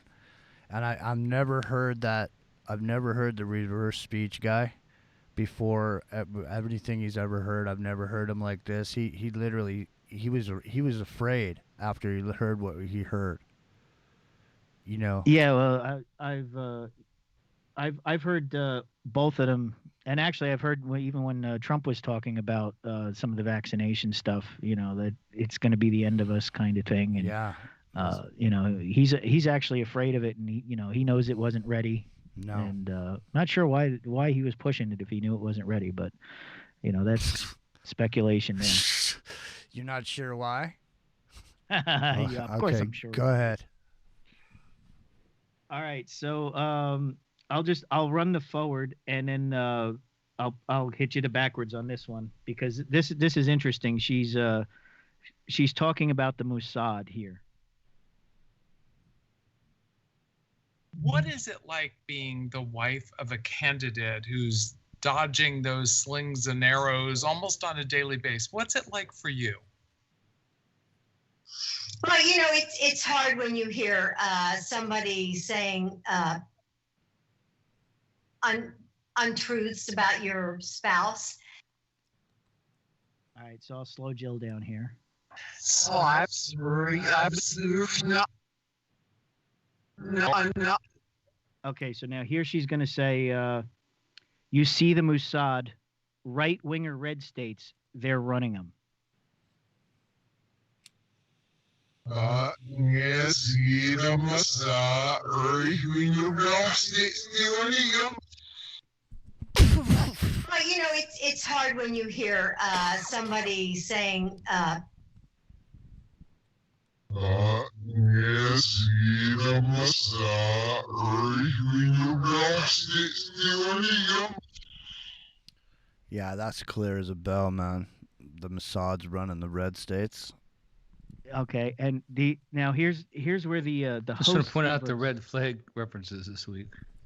Yeah, the host's response to this is, "Will you fail this hope? Serve the Lizard of Mazor." Now I looked it up, and Mazor is actually a province or a town in the center of Israel that used to be a Palestinian city.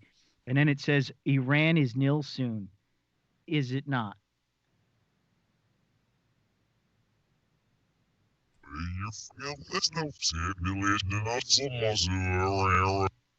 Almost on a daily basis. What's it like for you?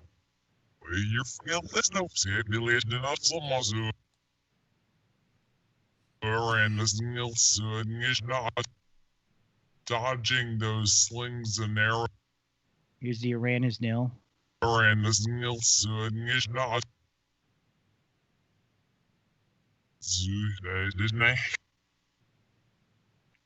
Oh, it's candidate who's dodged.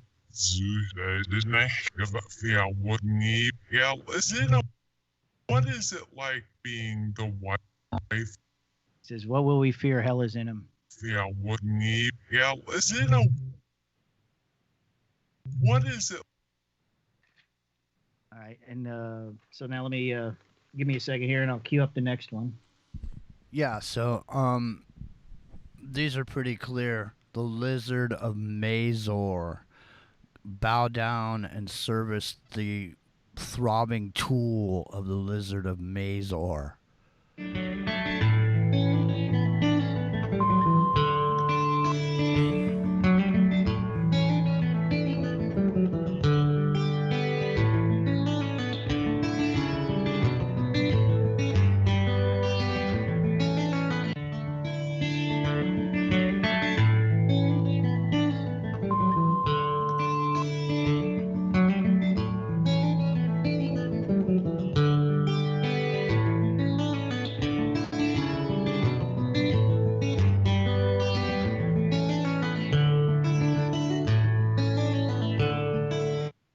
Well, good night, Revolution Radio.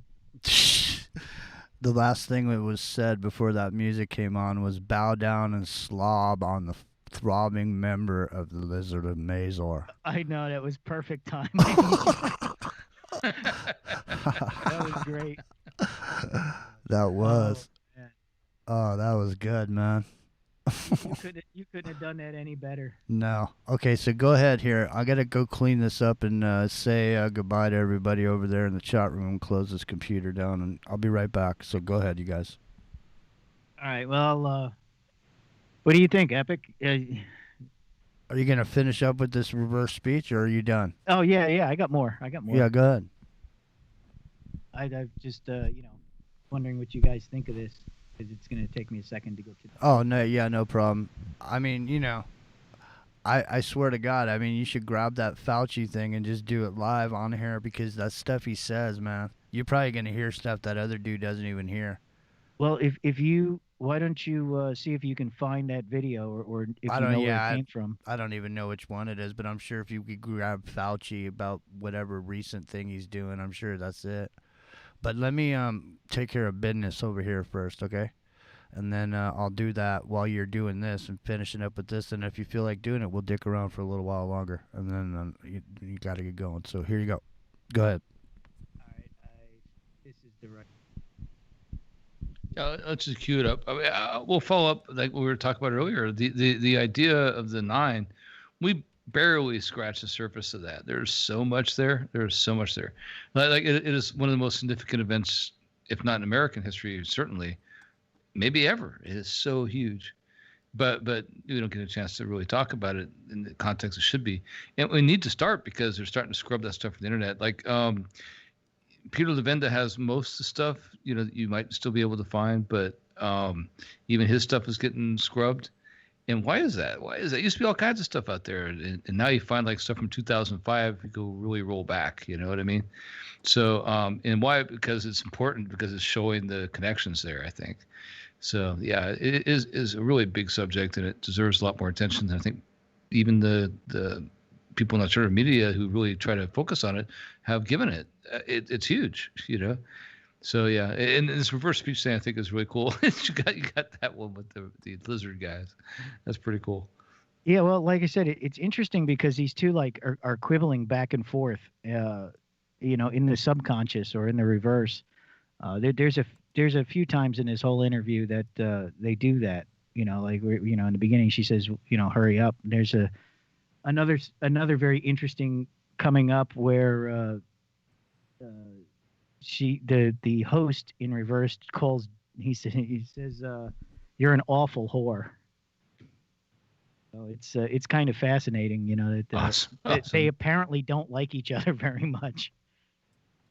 But let me get on to the outing of the Jill Biden. She says in the reverse, she's going to say, "Now let me sing I'm a Nazi. Wedding rings, I'd burn in hell with him. Allah said they can't elect them." I'll go forward first so you can just hear her talking about Joe. Nope, wait a minute. Try that again. Well, Kelly, I hear this a lot, but the one thing that does give me hope is I know my husband, Joe Biden. So here we go. Now let me sing I'm a Nazi.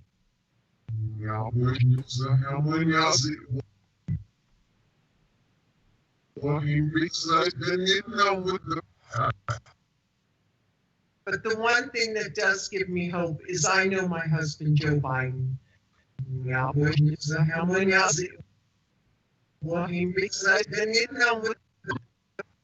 the one thing that does give me I burn in hell with them. Allah said they can't elect them. Well, Kelly, I hear this a lot.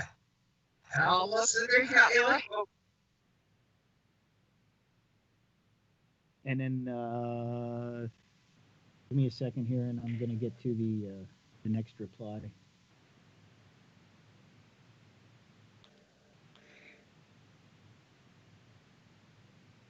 Actually, you know what? I'll just run it in reverse because there's other stuff in here that I didn't write down, but I know it says. So we'll just do it live. Now, fast money. Tough. Fast money. Fast money. Tough. Fast money. That's you're not going to lie about. Here she says you're a slime. Our country in such. That's you're not going to lie about. What a lie. Eternal well of hope.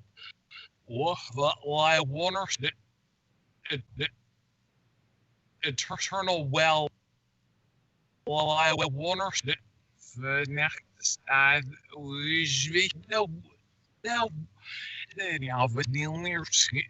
See, when we live in a time when it. All right, here's the one where it says, "Say we'll mask everyone."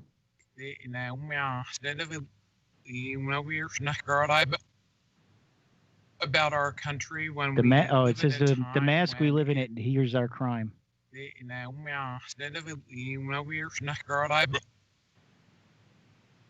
And you're awful. You're an awful whore. How hopeful are you? You're awful.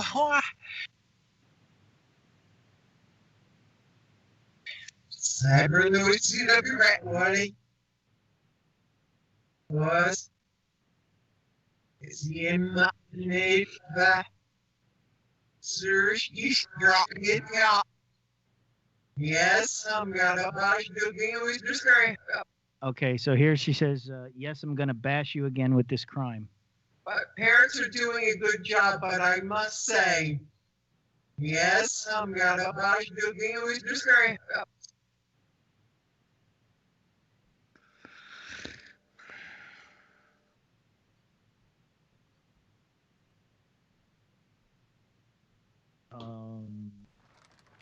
This is.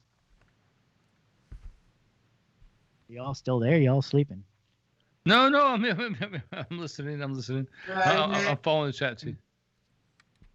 And okay, so here she says magnet. I'm not sure what that means, unless it's a reference to MAGA. And then it says, "You all know the biggest psyop is the snakes take your body." Didn't you ask the crow? We mask your body. Here's my new goal, sister. I name it. Y'all know they get south. It makes me feel like it helped their kids get to class. It's south. It makes me feel like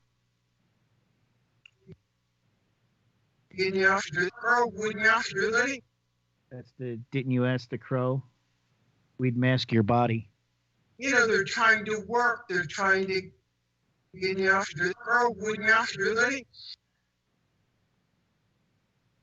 my new goals. Here's my new goals. Struggling now to, my new goals. Sister, I name it. Sister, I name it. I mean, parents are sister, I name it. So it's Sister, I name it's good. Yeah. Yeah. Yeah. Well, I mean, that's the thing. Who's this saying that? It's slowed down, so I can't tell her voice. This is Jill Biden. Really? Yeah.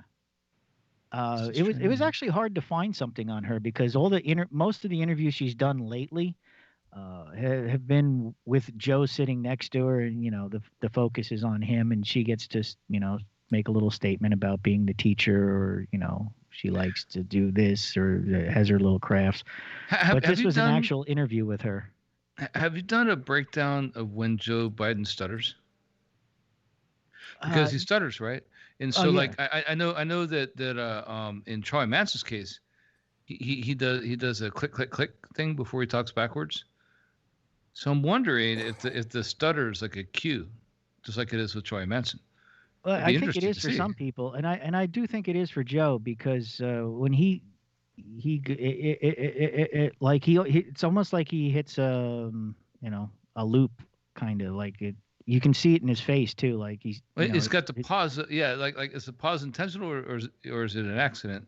It probably is. It's sold on us as being an accident. It probably is, but if it's not, then we have a background to draw from with Troy Manson to say that, well, no, that this is how they clue you in that they're about to do it. So I think that'd be something worth looking into for sure. Oh yeah. Well, I do have to say, like, people who think that Joe Biden's not articulate need to listen to Joe Biden, man. Like all these people that are talking like in the last month or so, or 2 months or 3 months, whatever, about he doesn't know where he is and all this other crap, listen to him, dude. It's quite the contrary. And if anything, if I'd go more with there being something subliminally out there than I would with them not knowing what he's saying. You know what I mean? It's like I'm cracking up on people not doing their own. I hate to use the word research, not research. Just watch it. Right? Yeah, Just watch it. I mean, you listen to them talk forward; they're twisted enough. If you actually like pay attention to what they're saying and get past the surface level of it, everything they say is doublespeak. There's a secondary meaning to every phrase they use, especially like on a scripted, presidential speech or an acceptance speech, or, when they're standing at the podium reading the teleprompter. There's always something more to it. Aside from what they're saying forward, there's a second meaning. But then, on top of the reverse, it's almost like three stories. And they're giving away what they're doing. They're telling you right up front what the plan is. You just got to pay attention to how they're saying it. But I was surprised. I mean, I've gotten to the point now where I think every one of these politicians does it. And I didn't even actually write the timestamp down, but there is a spot in this interview where she says something about AOC serving them. And like she's on our side. I think it's actually toward the end. I might be able to find it, but everything she says is backwards, and both of them. And it's like I said, Well, that's the thing, right? That's the thing. Like either they're all in on it or nobody is. Yeah. I don't think there's any middle ground on this. I don't think there is. Like either they're all in on it or nobody is. Either it's all bogus or, in psychology, it's a psychological thing. It's just they accidentally do. And that excuse, if you want to use that, right? Or they're all in on it. They're all in on it, right? Like that's the initiate angle, right? So if you're an initiate, if you're really a powerful senator or really a powerful congressman, you're in on it. If you're not in on it, then you aren't a powerful congressman or senator. That's all there is to it. It doesn't matter if you have an R or D after your name at all. It's whether you're initiate or not, right? So I mean, or it's all bogus. It's all bogus. It can't really be anywhere in between. It really can't. Well, you look at it too. One side or the other. Like you said, there's no R or D. When Kerry and Bush were going at it, they were Republican and Democrat, but they were both Skull and Bones brothers. Skull and Bones, 322, yeah. So, they're both sides of it. I've always said just the same, left cheek, right cheek, same dirty butt. You're sick. Sick, I tell you. That's my rap name, What, dirty butt? That's right. I always pause in the middle. Yeah, my song is dirty, but... Man, this is in my top 10 favorite records to listen to. Chroma Key, You Go Now.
Chroma Key.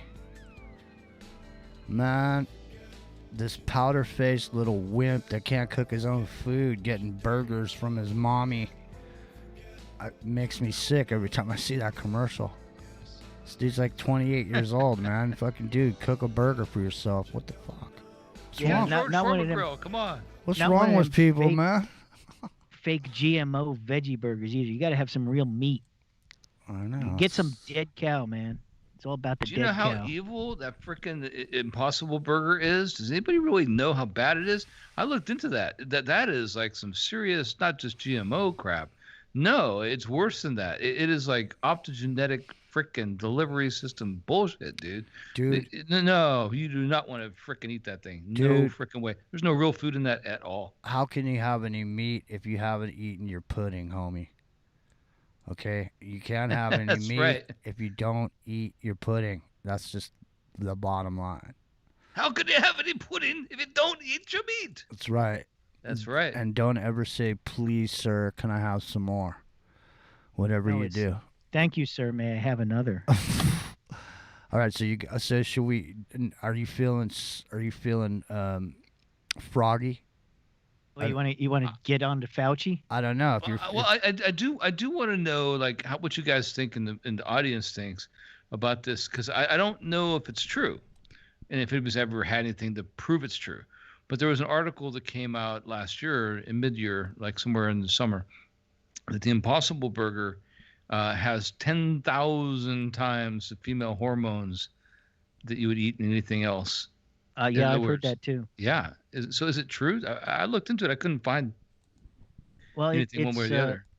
Yeah, it's not. It's some of it. There's synthetic estrogen, and then there's I can't remember, progesterone. Something. There's like 3 or 4 different hormones, but they're all female related, and you know all these nice young hipsters eating their female hormone burgers are all Literal getting- soy boys, right? I mean, the yeah, soy I'm boys are telling you. getting limp wristed. I mean, and that's what it comes down to. So, No, man, next it's not- thing you know, you're gonna get those glasses. You're gonna be It's not walking just- around talking with a lisp. I'm just telling you. It's not just that. See, it's not just that. It's that in conjunction with the stuff that's in the plastics, the BPA. Oh yeah, the plastic water bottles and all that stuff. That's bisphenol. From The Graduate. The Graduate was the first movie that mentioned that. You know. No, bisphenol A. Yeah, plastics. That's right. And it also simulates estrogen in your system when it reacts in your, I believe, in your liver. That's right. And then they got everybody off dairy. Oh, I'm intolerant. I'm lactose intolerant. I'm lactose intolerant.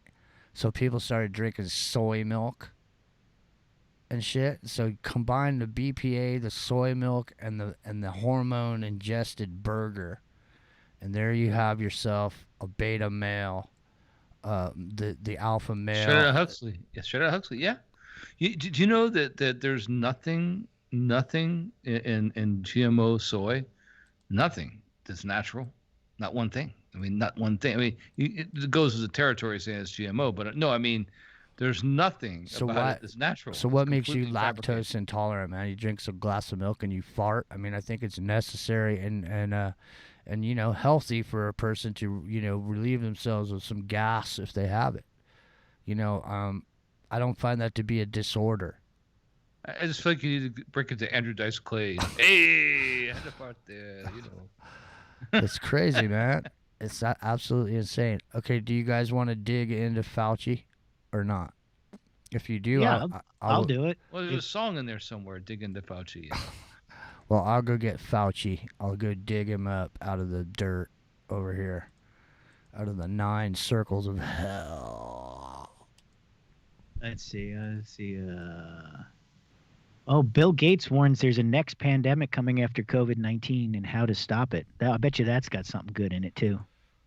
Because you know, Gates and There's Fauci gotta are be a now turtleneck buddy. sweater Well, involved get that somewhere. one then. You get that one, and just let's do that one. That's fine with me.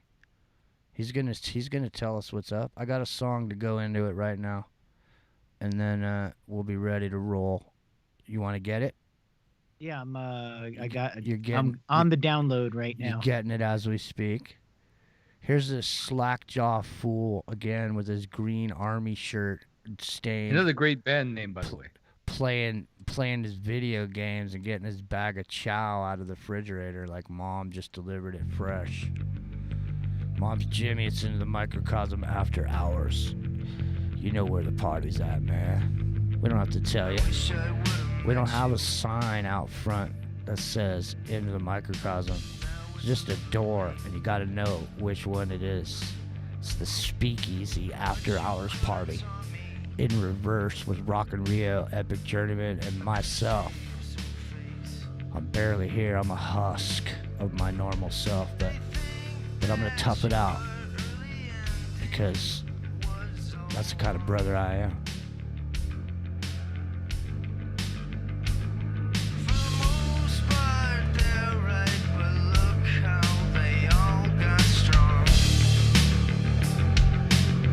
That's why I say, hey man, I should. Good shot, man. That's why I say, hey man, I should. Good shot, man.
When I do, no one will cry.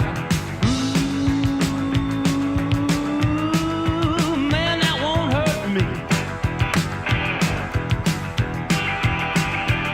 Well, I cranked it up, hold on the gas. If you mess with me, I drop you fast. Ooh,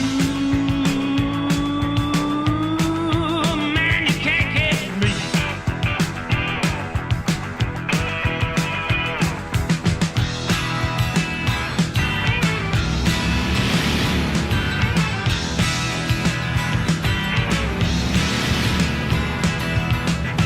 Every muscle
All right, there we go.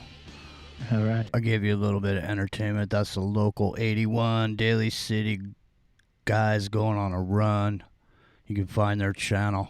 Highly recommend it. It's got good videos over if you like the bikes. Hey, Smurfer girl. If you like bikes, check out local 81 Daly City chapter. They got a channel. They do videos. They can do some good, nice work. So there it was. And there you go. And Rio, are you there?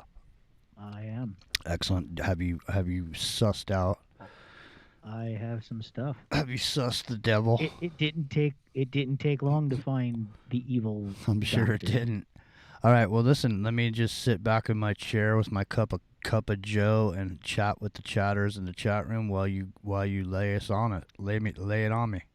All right. Apparently, this interview with Mr. Gates came out just today, and I'm just gonna run the comments, like his first little bit of comment, and go back on it because I only played it back once, but I heard like tons of stuff, so it should be pretty clear.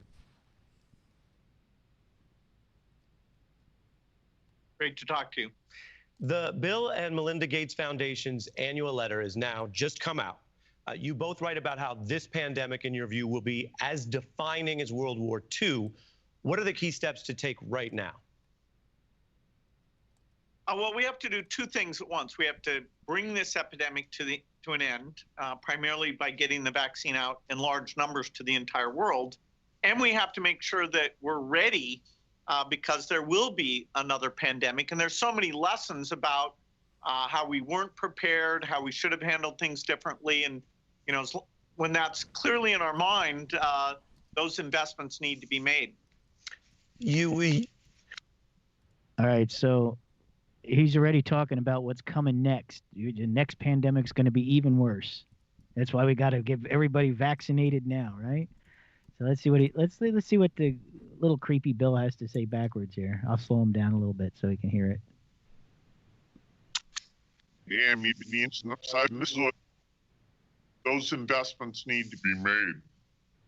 Yeah, maybe the upside. This is what It says, hear me something. those investments need to be made. Yeah, maybe the upside. This is what Hear me begin something of the sword. Break it up smaller, man. Like you were doing last time. When it's smaller, you can hear it better. When there's too many, Yeah, it's too long. It's hard to catch up. yeah, and need to be made. it confuses people too. It confuses me, but not you as much. But if you shorten it, it's easier to hear for me anyway. I don't know. Yeah, maybe All right, that's the hear me. need to be made. Yeah, maybe the Hear me begins. investments need to be made. Yeah, maybe the upside. And this is what those investments. Sounds like he's saying inside something. It sounds like slide the sword. Hear me begin to slide the sword. That's what that is. Those investments need to be made. Yeah, maybe the upside. And this is what Yeah, hear me begin to slide the sword. Mm-hmm. yeah, money. That's clearly in our mind. Yeah, money. I know when that's clearly in our money. I know. I don't know if that was anything important. Also, Neil, we're fixing it. When I had an issue, we should have handled things differently. And Neil, we're fixing it. Nailed coffins. Things differently. And Neil, we're fixing it. When I had an issue, I had heard how we should have handled things differently. Okay, no, it says new offensive. Neil, we're fixing it. When I had should have handled things differently. And Neil, we're fixing it. When I had an issue, New offensive is my issue. I had how we weren't. I don't know. Listen, this is how lead them Australia made an pandemic, and there's so many lessons pandemic, and there's so many lessons about Something about leading us. So many lessons Leading us. pandemic, and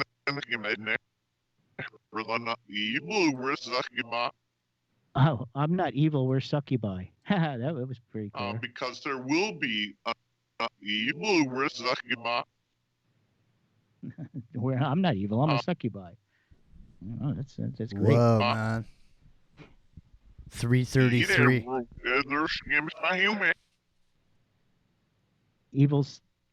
Evil's something by a man. And we have to make sure that we're ready.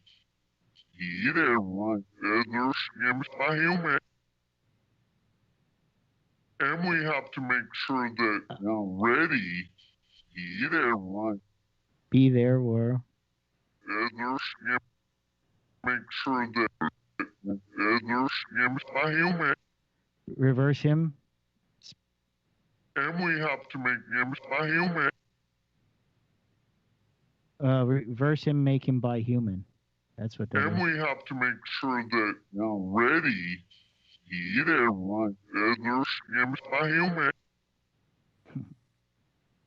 More needs too much wrong finding seen out in large numbers. Too much wrong. Too much wrong out in large numbers. Too much wrong. There's too much wrong there. Okay.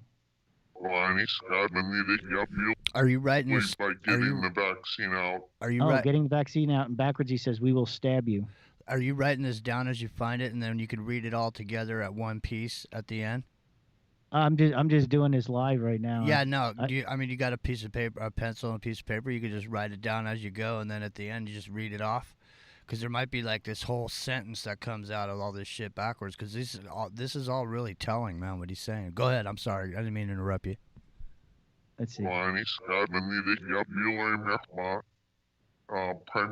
by getting the vaccine out. Yeah, we stab him. There's a lot there, dude. We stab him, and then something there. There's a bunch of stuff there. Primarily by getting the vaccine out. Primarily by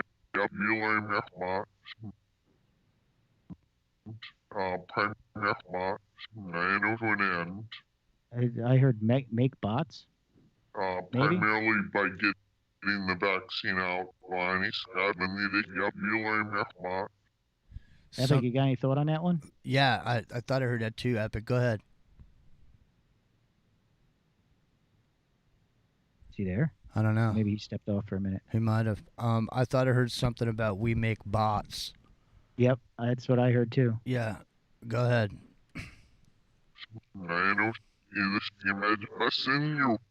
We make bots in you.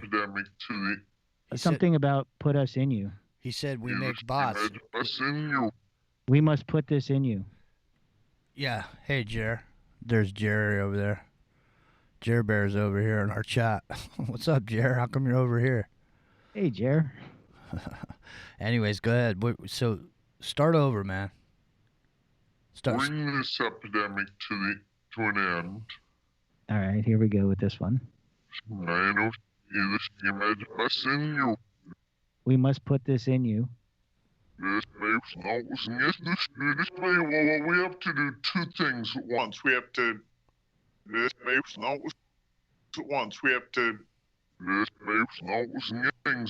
This plays now. Once we have. We have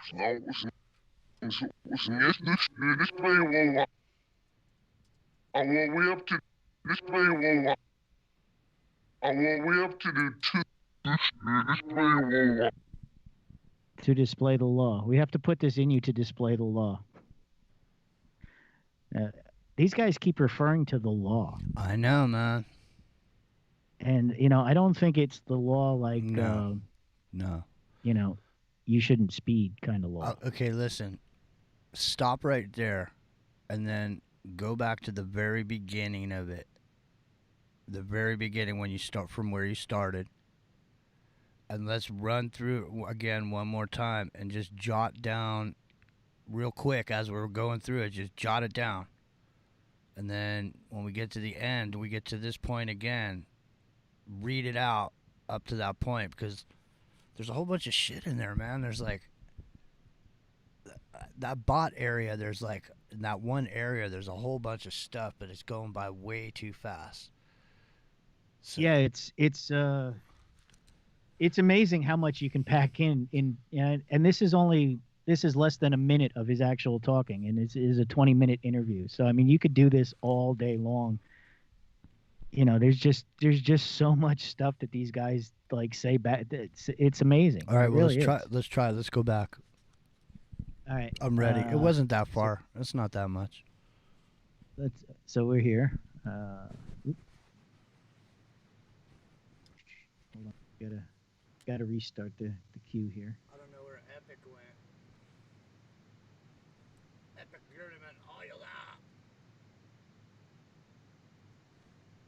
Did he fall asleep? I'm not sure. I thought he said he had to see a man about a horse. Maybe he got kicked when he was out there. The horse kicked him. It could be. Maybe he's checking it. Got kicked. All right, let's. It'd be great if he could write it down as I was going. I'm not that ambidextrous. Well, I'm sitting here in the dark. I know.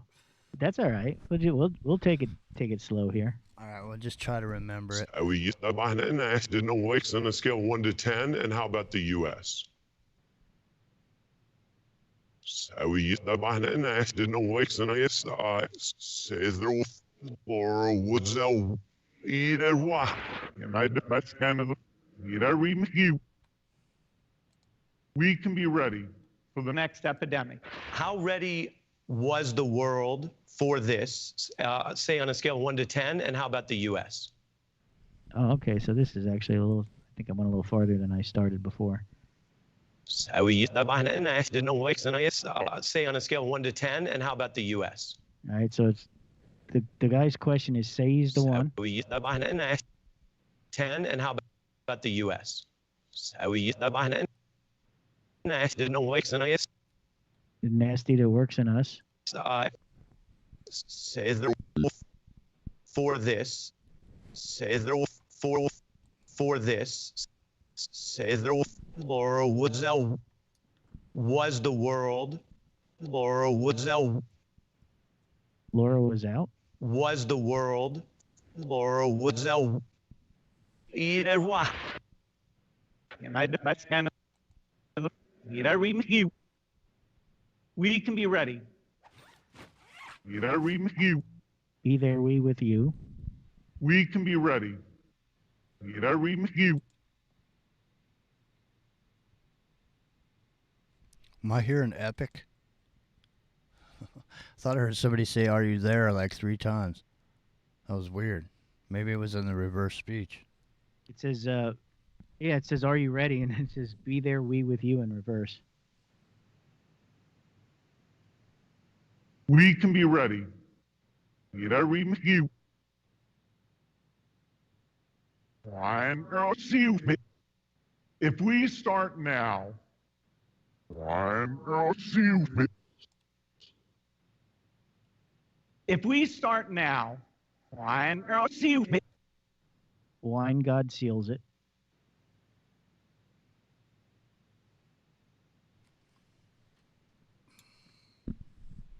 Oh yeah. All right. Well, so what's the scene, man? I'm ready to go because I'm you know, it's not that I don't want to stay, but I gotta go because I've had enough for the day, and I gotta get up and do that. I gotta dig more hole tomorrow. Well, I think we've uncovered enough creepy thing. Yeah, you know, we've been creepy enough. You got to stick it in you. I know, and now because they're bots and they want to transform the man. So Well, I think- there's right from the horse's mouth, Mr. Bill Gates talking about how he's gonna turn you into a. Well, I think a we ought to. human. I think we ought to do our own reverse speech show. Maybe we should record that tomorrow night for the new episode of Aftermath.fm. So let's talk about maybe doing that tomorrow night if you have time. Yeah, actually, tomorrow night should be okay, I think. All right. Well, let's talk about it. Either tomorrow night or Sunday night, either one, and then we can have. Sunday nights is generally early bedtime for me because I got to get up early on Monday. All right. So let's make it Saturday then, because we got to turn that show in. By Thursday. So if we do something tomorrow night, we can cut it down by then. You'll be working all week. So I'm ready to go, everybody. Thank you so much for joining us. We really appreciate it.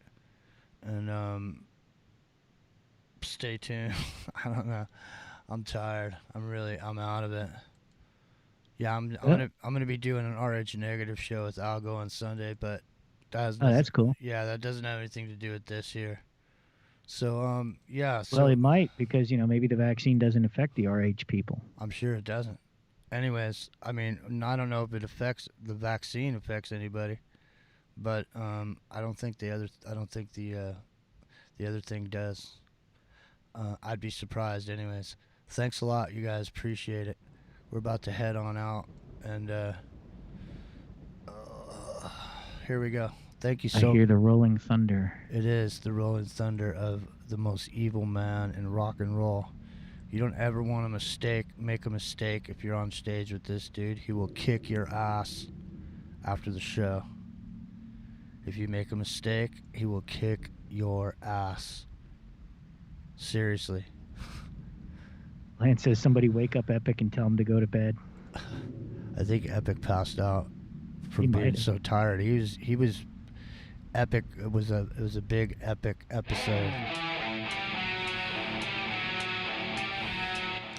I think it's going to be a dirty black summer. And Epic might be. Epic kicked ass tonight. I don't know. And a cold, dark winter, right? That's right. And a dirty black summer. All right. There we go. We're out of here. Good night, everybody.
Schmerzen kennt. Vom Feuer, das die Haut verbrennt.